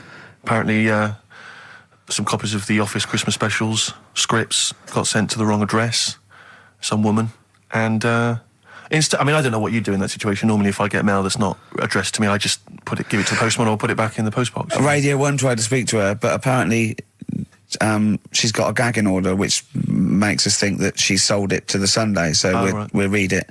We'll read the plot of The Office tomorrow in the Sunday papers, which ruin it for some people. Ruin it for a lot of people, yeah. But the other thing is, I mean, if it was sent to her, obviously her name wasn't on it. Oh. If that's true, in which case, I think that's quite a serious offence, isn't it? I would hope so. I mean, I would hope that, if I sent something in an envelope, it was... But the BBC, the BBC thinks that because the person they said it was meant to be sent to got his, he thinks maybe that's an excuse. Maybe someone gave her the script and said, don't say it came from me. Yeah. So... I don't know, maybe she's protected someone, I don't know. Yeah, well, I mean, if that is well, the case... either way, don't sell it to a newspaper. Well, It's just the kind of mercenary nature of it that I loathe, It's the fact that it's only just now makes me wonder if she had it there lying around in her house and someone said to her, well, why don't you go to the papers? Yeah. Try and flog it. But I just don't think I don't think she's going to get a lot for it, because people are going to see it soon. It's not like it's the Hitler Diaries. Well, they're not very well written. But, I mean... I don't know. I tell you what I'm frustrated by is just the fact that it's like we've worked hard to give people some kind of pleasure for this Christmas, because a lot of people are very depressed, Rick, very low at this time of year. They've not got what they wanted. But we're trying to cheer them up, give them a bit of happiness. Yeah, but I think she'll be happy if she gets a lot of money. True. True. I don't know. I think it's just tacky, really. It's like, well, I just say, if you're a fan of the show and you don't want to know what happens, then don't read the Sundays Tomorrow, or at least avoid it when it says we tell you what happens. The papers might not ruin it. The papers might go, we've got them, but we're not going to ruin it for people. That'd be a nice, ideal. Be a nice gesture. Ideal. But I don't know. All I can say is it's a good job that I send out the prizes.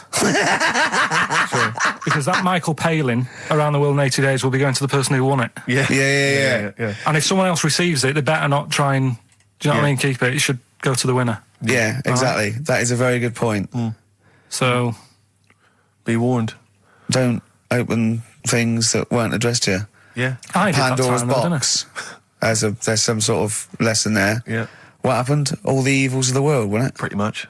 What? Yeah. Oh, don't try and explain brilliant. it to Carl. No, Pandora's box. Go on.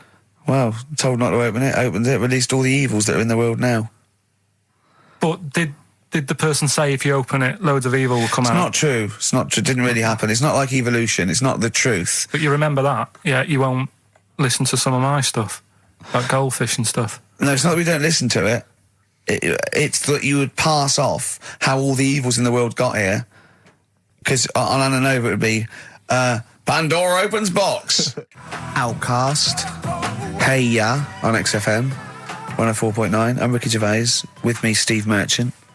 And over there, Karl Pilkington. Now we've got a new feature. Well, I don't know if it should become a feature every week, Rick. I'm not sure it's got legs for that. No. But maybe in the absence of Rockbusters. Basically, I was looking through the pigeonhole, and we got a lot of stuff sent to us, a lot of junk, stuff we don't really want. Yeah. And a lot of people, for some reason, they send us... Begging letters, a lot of that.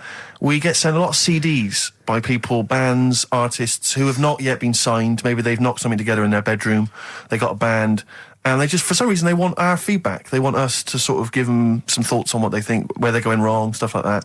And I just thought, I was having a clear out, and I thought, why not just give them a little chance, Yeah. Just throw them a bone, Rick. Honest critique? Honest critique of some of the artists that sent us stuff. Okay, go on. These are bands that have not been, they've not got a record contract. This is exciting. Okay, name the 3 bands well, first. I'll tell you, no, we'll go through them individually, and I'll hear a little snatch, and then I'll get your opinions, both from you, Rick. I know you've been in the music business, you've got a good general knowledge of music, you've got good taste. Big time, and also big time. Karl Pilkington's views as well. Yeah.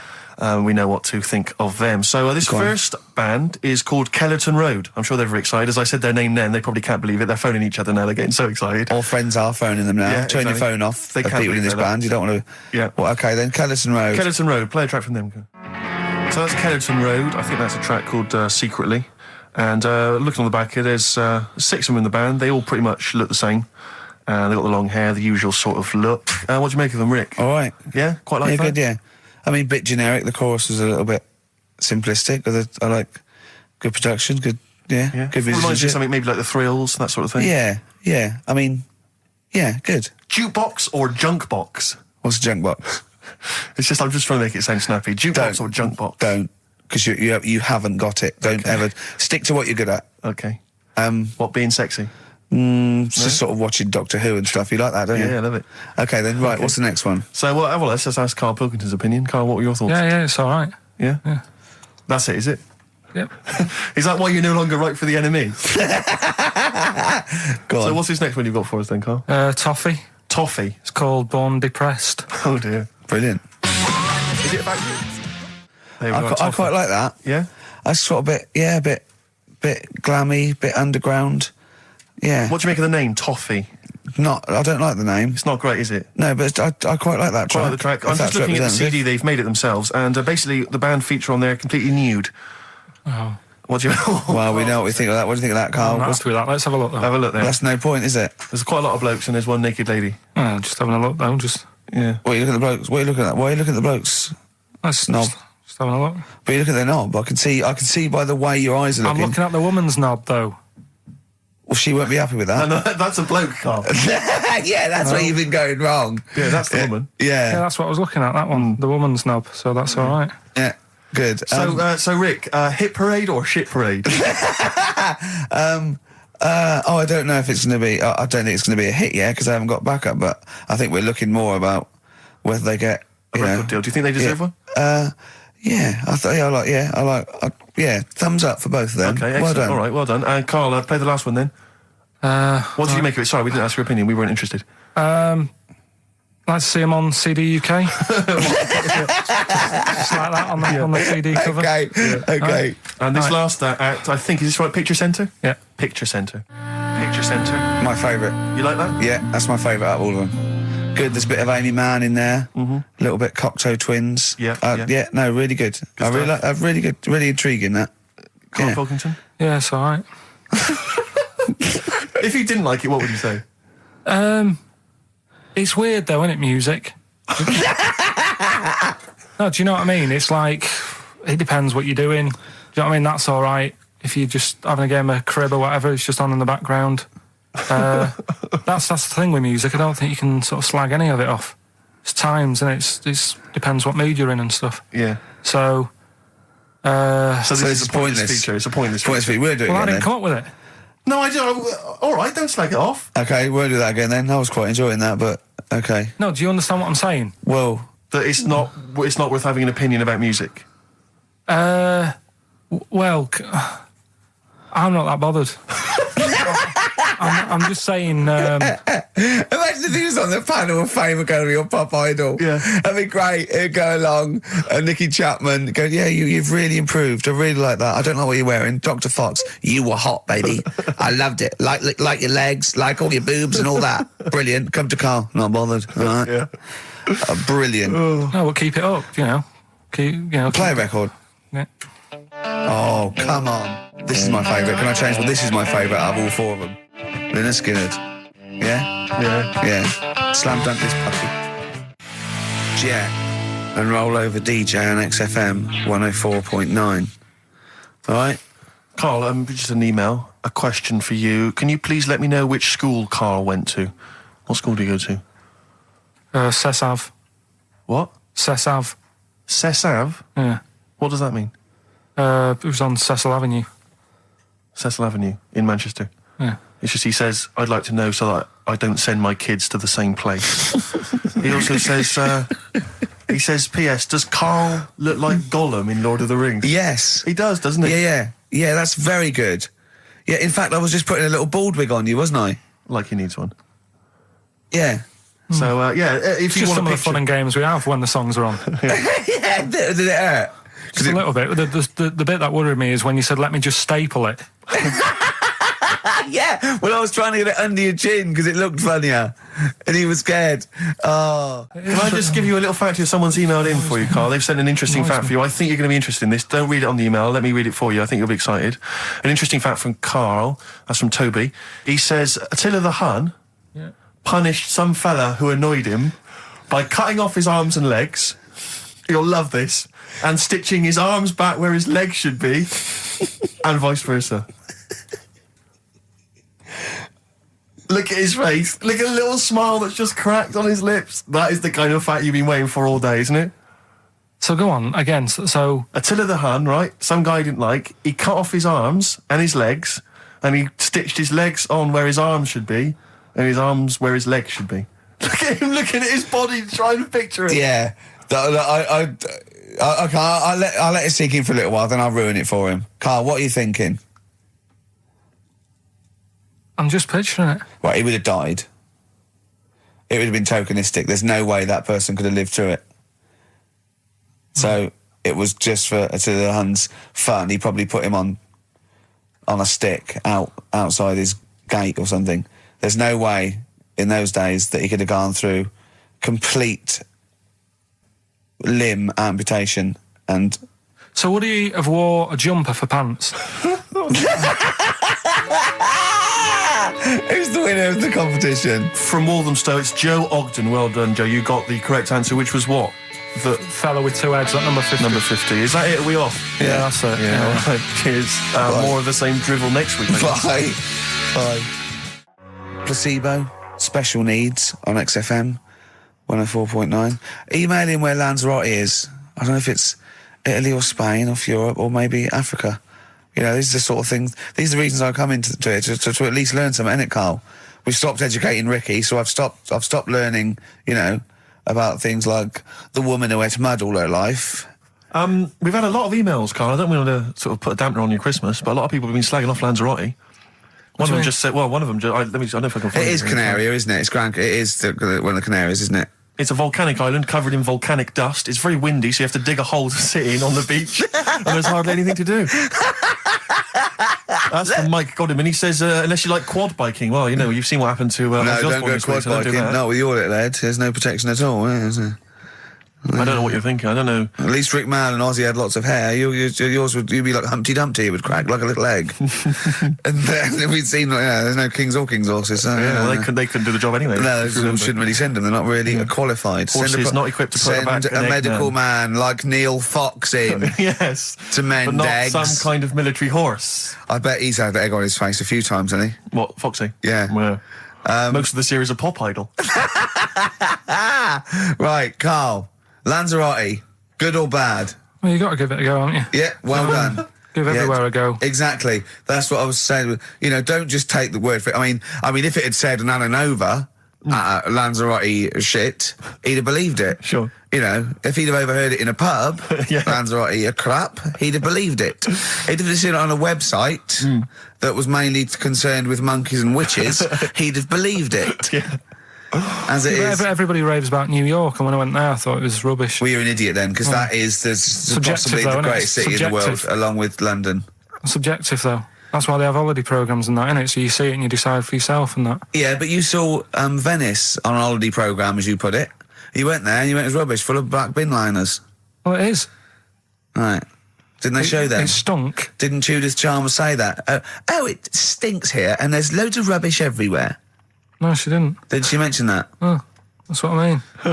So it depends what you want from holiday, doesn't it? Well, yeah. But So... you're an idiot if you don't like New York, so next. Anyway, go on, break up, guys. Kiss and make up. Yeah. Carl, we've had an email. Some old Rockbusters. Someone's emailed in. They wonder if you can get some of your old Rockbusters clues, your old genuine Rockbusters clues. I know Rockbusters has come back. Well, of course he can. It's the way his brain works. Well, indeed. But I think you'll... maybe you can also enjoy the challenge, Rick. Yeah. And you at home. I remember them as well, because I remember how angry they made me. Here's some old Rockbusters. That army's got some nice trenches. DW. That army's got some nice trenches. DW. No? Dandy Warhols. That one works. It's not bad, is it? That's why I didn't get that one, because it worked. Yeah. Yeah. Okay. She's only got one sticker left. It was actually he's only got one sticker left. Oh, okay. He's only got one sticker left. Oh, the band His Last Sticker. Exactly. With Justine Fishman, yeah, His Last Sticker. Yeah. They were brilliant, weren't they? What happened to His Last Sticker? Are they still going?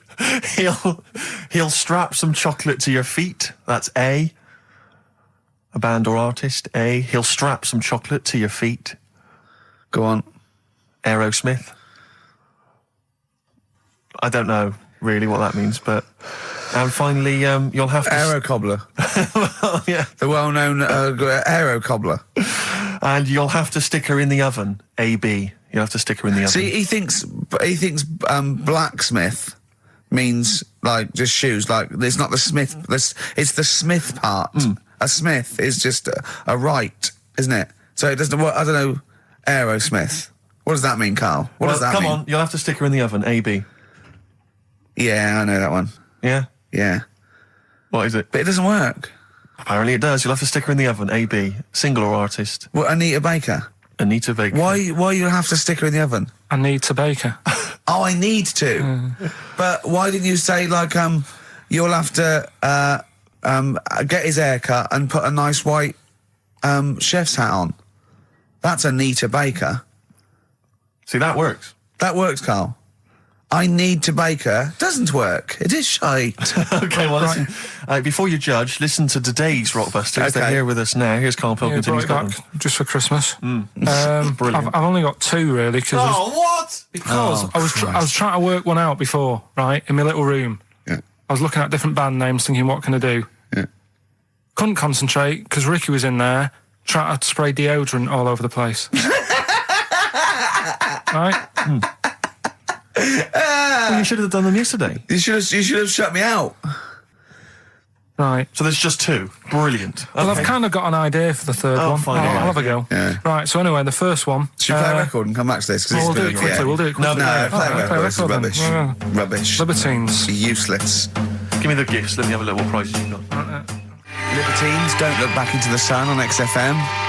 Well, the general public are getting involved with Karl's holiday, and I mean, this has been a damning report on Lanzarote. There's not been a positive word written about Lanzarote so far. Wow. It's volcanic. There's no natural water supply. Sorry, there's no natural water supply. It's you all have to sit in a hole.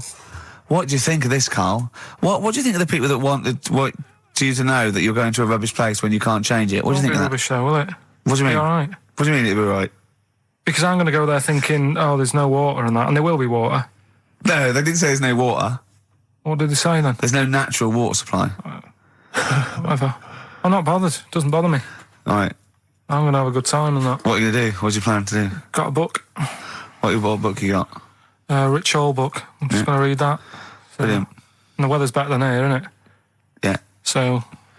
Someone emailed just now. They said they're listening online and there's a problem with their computer and everything's sped up. The music's sped up. Our voices, Rick, are sped up. Except Karl's. That's how slow he speaks. So when everything's sped up, he sounds normal. No Blue Sky, The Thorns. That's beautiful, isn't it? On XFM 104.9. Karl, you're losing your rag a little bit. What's the matter? Nothing, go on. See? What's the matter? No, what's the matter with I've Karl? got something to cheer him up. Someone's emailed in, Emma's emailed in, she said that for those that know, those in the know, they referred to Lanzarote as Lanzagrotte. Brilliant. He's a bit fed up. He's got 2 CDs for Christmas from a company that's he's been with for 6 years. He's a little bit grumpy about having to answer the phones. Letter to Hermione. David Bowie. Well, we've had the most convincing answer that it's about 290,000 actual words, but possibly 3 million in our vocabulary, using all jargon and scientific stuff and all that. Sure. 290,000. Still a lot, isn't it? It is a lot. We know so little, don't we? Apparently the average person has about 20,000 words in their vocabulary and uses maybe 2,000 a week. Really? Yeah. Karl, obviously, slightly bringing that average down. Karl, what do you think of that? Single figures. Doesn't matter, get by. Why have you got to use longer words messing about and that? I told you, that word about old, anti-dipuian or something. Just say old. That's a bit old, isn't it? That's a bit anti-dipuian and that. What's the point? Yeah. Get to the point. Sure. Busy.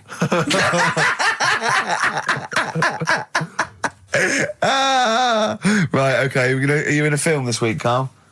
We're doing that now? Yeah, go on. Get it over with. Hang on a minute then. Get it over with. Let's get this show over with. We can go home. You can go off to Lanzarote and sit on some ash. Some charcoal. He's not happy about that. That's annoyed him. The listeners have all ganged up on him. Yeah. XFM giving him 2 CDs. We've had more calls for his resignation this week than ever before. What do you think of that, Karl? What do you mean? There's another reason. Do you know what I mean, though? Because he's grumpy. He's not just giving it. He goes, well, I can't help it, can I? I don't want it. You're being paid well to do a job. People have tuned in to be entertained, to have good songs. Me and Steve are working here. I'm pressing the buttons. I'm paid to press the buttons. That's what I'm doing. Has every CD started on time? Then why would they give you Monday off if you just paid to press the buttons? Don't get every other Monday off, do I? So have you stopped doing that now, have you? Well, yeah. Why? Because there's work to do in that. But I'm not moaning about it. Let's get on with it. Blur on XFM 104.9. I forget the name of that track, but it's good. Good song. Thanks very much. Oh, good song. Yeah. Oh, right. I just thought you were complimenting giving his opinion. Right, go on. The what? Are we still on the air? Yeah. What are we doing? Merry Christmas. We got someone on the line. Oh, right. He's here. Who's that? Ricky. It's yeah, go on. It's Jonathan. How are you? Good. It's only TV's Jonathan Ross. Ross, turn your radio down, you idiot. I'm here. I like to. I haven't got a radio on. What are you talking about? We can hear the feedback. Well, I haven't got it. It's not my fault. It's your incompetent radio station. And also, didn't you hear? We said don't call in. We don't want to speak to the listeners. I'm not a listener. I'm a visitor to your shores. I'm special. You know that full well. I know you're special. Right. Yeah, exactly. What have you got a name for the band? Yeah. You ready? Yeah. Blump. Blump. B-L-U-M-P. I tell you for what, you can't have a normal word. If it's the monolith band of all time, if it's the big, you can't have a regular word. It doesn't make sense. How can you have a regular word? All these ideas you've come up with are rubbish. You need a word which only stands for that one thing. No one's heard it before. No one will use it again. Blump. I can't help but feel that that's a more appropriate name for maybe one of Ricky's bands. I love seeing that picture of him in that band. You see it everywhere these days. He was like a girl. He was like a little girl in a suit. It's like a girl, a little dyke at a wedding. What was that? That's got to be the kettle calling the pot black, surely. Yeah, I've always got nothing but 100% heterosexual. We're not sure about. There's not anything wrong with it, I know that, but look at you. I actually had to get that in. There's not anything wrong with it. I'm Jonathan Ross. Oh dear. I was thinking the other day, right? Oh, yeah? The Comedy Awards. Yes, sir. You didn't have to say some awful things about poor celebrities, poor has-been celebrities with coke addictions and fat lips and faces that where surgery's gone wrong and everything. And when they're on the show, they're going, "Oh, you look lovely." Yeah, oh, I'm nice so to them. good. Well, I'm nice to them to their face, but obviously when I'm not with them, I like to let my true feelings be known. What's wrong with that? That's how everyone Well, I'll tell you what, you can get anything off your chest you want on this show. Any celebrities you want to talk about? There's no one listening. It's just between me and you. A lot of people listen. They listen to my show, and after they've had a few hours of, good laughs, they like something bland to just cool them down afterwards. So they flip over. We know this happens.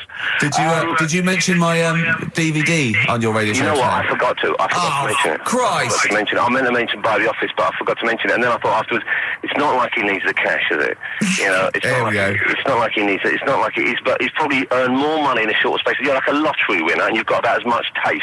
You're like one of those burglars who's won the lottery. I am. I'm dressed like an Albanian window cleaner at the moment. Burglar from Reading who won the lottery, and now he's fritting it away on what? I do feel sorry for my neighbours. I've moved into a really nice place. Now, I feel like it's the hillbillies. No, it's nice you've moved in though, because it's nice. It's given them something to sort of talk about behind your back. You've united the whole block. Right, go and play with some Japanese wind-up toys now. I'm going home to play Mario Double Dash with my son. It's going to be a good afternoon. I phoned you once after I finished my show. It was about 5 minutes past 3. Yeah. And I don't mind if I said, "How you doing?" You went, "It's brilliant." You said, this is what you said. You went, "Everyone's out. Jane's taking the kids out. I've already masturbated twice, and I'm playing with a new Japanese toy." I'm masturbating now.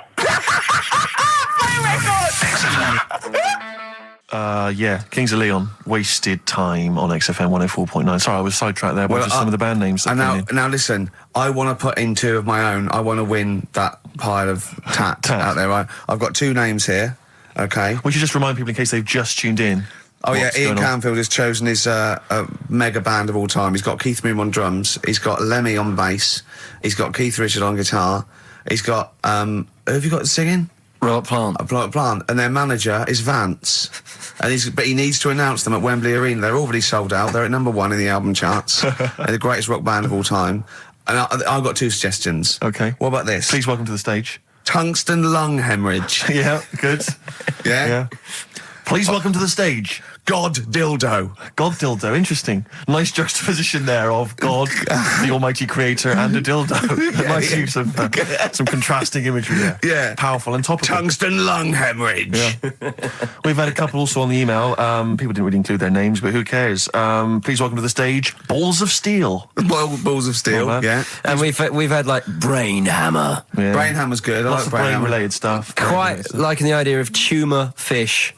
Tuna fish. Tuna fish is very good. I like tuna fish. I just wonder if there's one more contender. I don't know who this was, Ian, that phoned in with it, but possibly it's topical. Yeah. Deathly Hem. Yeah.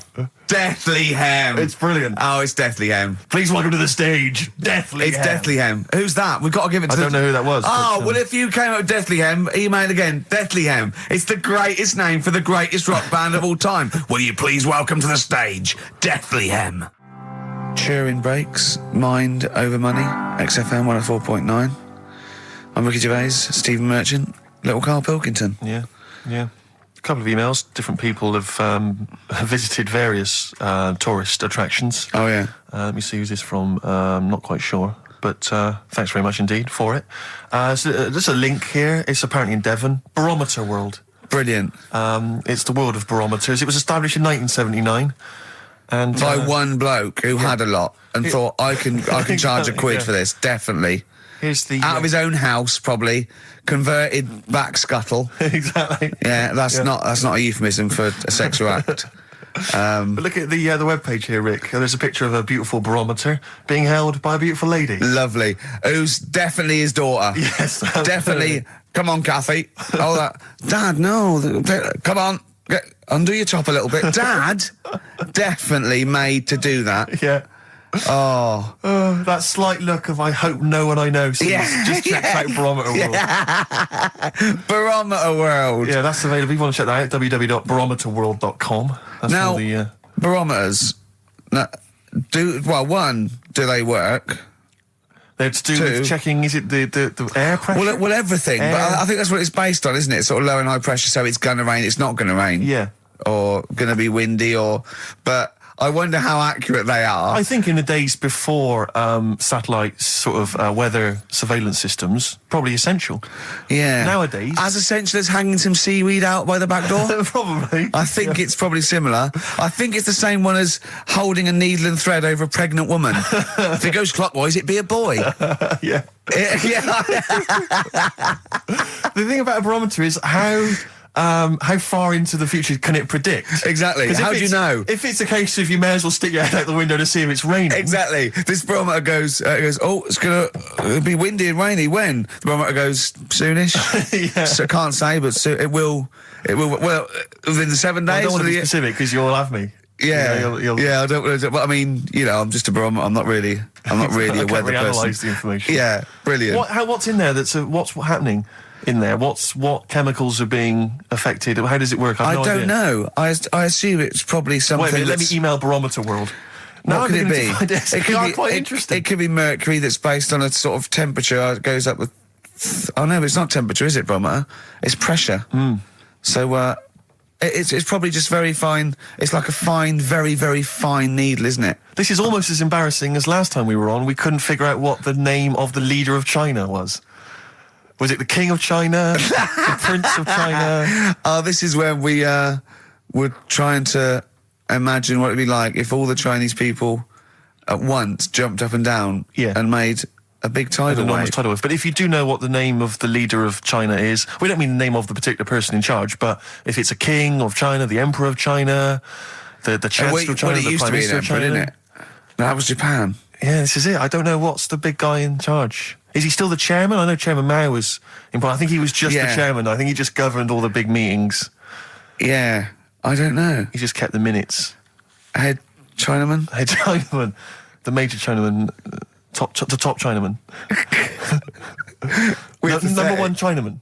Do you know what? We're going to be honest here. We know so little about China. It's true. We know so little about China. Yeah. It's embarrassing. But if you've got any interesting facts about China, then email him, ricky.gervais@xfm.co.uk. Also, I imagine the email address to use if you're going to take part in this week's Rockbusters. I did read an interesting fact. I'm researching. I'm doing a show called Politics, and I was researching. And there's a thing about sweatshops. Yeah, no, sweatshops. Like Nike. There's these facts, right? And that these people get a few cents an hour, and the CEO, I forget his name, for a Chinese woman to earn his 5.2 billion, she'd have to work 8 hours a day, 7 days a week for 10,000 years. But Steve, they don't. They don't. They don't. They obviously don't want to. Exactly. They don't want to. They don't want to. Lazy, Rick. Blur. Out of time on XFM. Well, we're not out of time. We've still got an hour left, boys. Hey! Luckily. Brilliant. A lot of emails, obviously, about the Chinese. People as fascinated as we are. I don't want to discuss it, interminably, Rick, because there's so much to say, and we've said most of it in the past. Yeah. Get a couple of emails. In fact, I think, Carl, you told us this information. Remind me of it again. If all the Chinese people in the world were in a line and that, because there's loads of them, you'd never get to the end of it. Right. No, it's not that. It's no. If all the Chinese people formed a line and started walking out of China, you'd never get to the end of it. That's what I just said. No, it's because though. They'd be having babies. You know what I mean? Still, it'd be adding to it all the time, wouldn't you? But would they be walking and shagging and having babies as they're walking out? Yeah, that is. I'd love to see someone organise that. Maybe the Record Breakers team. I tell you what, I'd love to see Ross McWhirter or Norris, who is it? Who's the one that's alive? I forget Norris, I think. Norris, right? I'd love to see him to coordinate that. Yeah. 1.2 billion little Chinese fellas. Boy, girl, boy, girl, boy, girl. Yeah. And where are they walking out of China? Which exit are they taking? They're taking the... Through Tibet? Or? I think it's the Gate 9 Slip Road, the M43, Right. to St Petersburg, Right. And they go, and walking and shagging. Yeah, exactly. Yeah. Because some presumably are dying as they're leaving. No, but they live to 120. That's true. So they claim. Well, we know Carl's theory on that. Do you want to just tell new listeners your theory about when all these Chinese people get the records for oldest people in the world? Come on, what's your theory, Carl? Leave it. Carl, Just that they're probably lying. Why? That's all. Because a lot of them don't age that well. Some of them do. A lot of them don't, and they always look older than they are. I read the other day, right? Do you know the one who was the oldest woman in the world, right? Chinese woman, right? The way she did it, it was. She didn't die. That was her secret. Yeah. What she did, she got up every day and didn't die. No, she was like awake and that, and then she'd have 2 days just sleeping.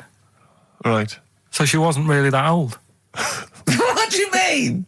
Well, she'd only sort of lived half of her life in a way. Well, we all live 2/3 of our life, don't we? No, but she was like awake and that, and then she'd go, I'll go to bed, and then that'd be it for 2 days. Carl, you're a second-time buyer, aren't you? Yeah. Bought one in Manchester. Lost $7,000 on that one. Well, don't buy in Manchester. No, it's a good flat. It's just it wasn't. I didn't buy it to sort of make money. I thought I was going to be living there like all my life, and then a job came up here, and it was like, oh. You bought your first flat in Manchester. You assumed you would be living there for the rest of your life. Well, I wasn't in a rush. Play record. You're an idiot. Hang on a minute. So have you got a property portfolio? Have you got the 2 houses now? No, I've got rid of that one. Oh, you sold that one? Got this flat. £7,000 Got loss. this flat. I'll tell you something that is interesting. Hold on, though. What? £7,000 lost. Yeah. It's a flat in Manchester, but it could only cost about $8,000 anyway. Right, Steve, something they do now, right, they've got to do by law when you're buying, right? I was looking at one in London, right? It's haunted. They've got to tell you now. Right, don't talk shit. I'm telling you now. Play a record. I'm telling you now. Yeah. There's no such thing as ghosts. That is ridiculous if that appears on a legal document. Right, if there's anyone who sells flats and that, does that for a living, yeah. Right, email in, because I'm telling you now, that is a fact. She sort of dropped it in. She said, I said, oh, nice feel here. And she said, yeah, well, that'll be the ghost. Just dropped it in, that's all they've got to do. And then I was like, what? And they went, oh, yeah. That's all I've got to do, is it? So that's the legal thing. Did you drop it in? So in court you go, did you drop it in? Yeah, I dropped it in. Play a record, you're an idiot. That's David Gray, and this year's Love. If you're in love, I hope it lasts. It's only January. What you got for us, I just Steve? thought we ought to maybe go through some of the emails. I mean, I don't want to query the calibre of some of the emails we get sent on this show, but here's a typical one, Rick. Go on. There's no name, it's just from Glicko, that's his email address. It's just a question to you, Rick. Did I see you walking around Marylebone High Street last Sunday?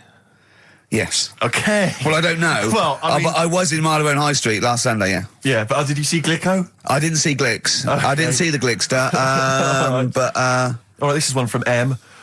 Ricky, what do you think of Richard Bacon's show? I can't decide if he's better than you. Nor can I. Any thoughts? Nor can I. I can't help her out on that one. Sure. That's a really personal thing. She's got to dig deep. She's got to look at both of us. She's got to find out what she likes, and then whether I provide more of that than Baker's. I mean, Baker Foyle's brilliant. Yeah. I'm not going to put myself up against him, so I can't help you. Next, Steve, next. Well, there's a lot of emails last week which were saying how much they enjoyed the Christmas specials. Thank you very much for that. That's very flattering of you. There was also a couple. There was one that it was a guy. I'm sorry that I think I might have deleted it. But I should have sent a reply, because there was a guy from Canada saying if there any chance you're around in March, whether you could pop in and have a surprise birthday dinner for his wife. Oh, why don't you keep that? I know. Sorry I can't bloody go now, can I, you idiot? Okay. So, I really apologise for that. Yeah.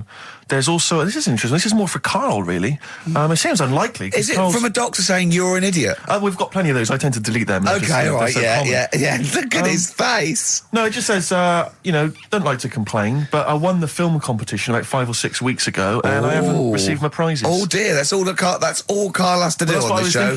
We provide the chat, the records, the light entertainment. I mean, the glamour. Strokes of comedy genius. All Carl has to do is send out the prizes and say there was a monkey that was a bank robber at 5 to 3. Yeah. What's your excuse, Carl? Do you remember her winning? I've got all. Well, you calling her a liar? Well, I am, because I don't remember ever seeing. Right, that he's calling her a liar. So Joanne Ogden, you're claiming, is just making this up. She sent this in on a whim, trying to fool us and get some cheap tat. Wow. I don't believe that. I don't believe anyone would lie to try and get Knowing Me, Knowing You on VHS. I really don't. Well, I'll look in the records because we keep all the details, so... Do you know what I mean? Right. Well, one of you's in the wrong. And do you know what? Knowing you, Carl, I don't think it's Joanne. No. Has anyone else ever emailed in saying they haven't got the bag of crap? No, they haven't.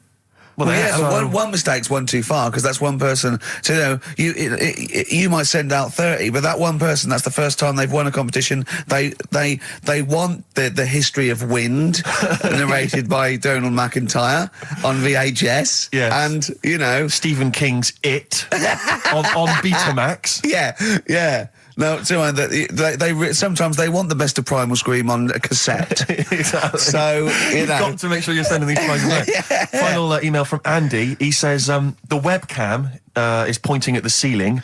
Is it because the air conditioning vent is more exciting than what happens on the show? Let's put that down now. I think that's absolutely right. Hold on a minute. Now, just if someone... Is that good? People love the webcam. I don't know what they're interested in, because all they get is a picture of Carl's big head. It's not as big, it's just round. Oh. Get it right. Yeah. Carl, I'd like you to play the next tune. I got sent a little cheeky primer for The Cure's Join the Dots. It's B-sides and rarities, lots of stuff from them, from all over the ages. And it's amazing how good their B-sides are. Here's one of them playing. Yeah.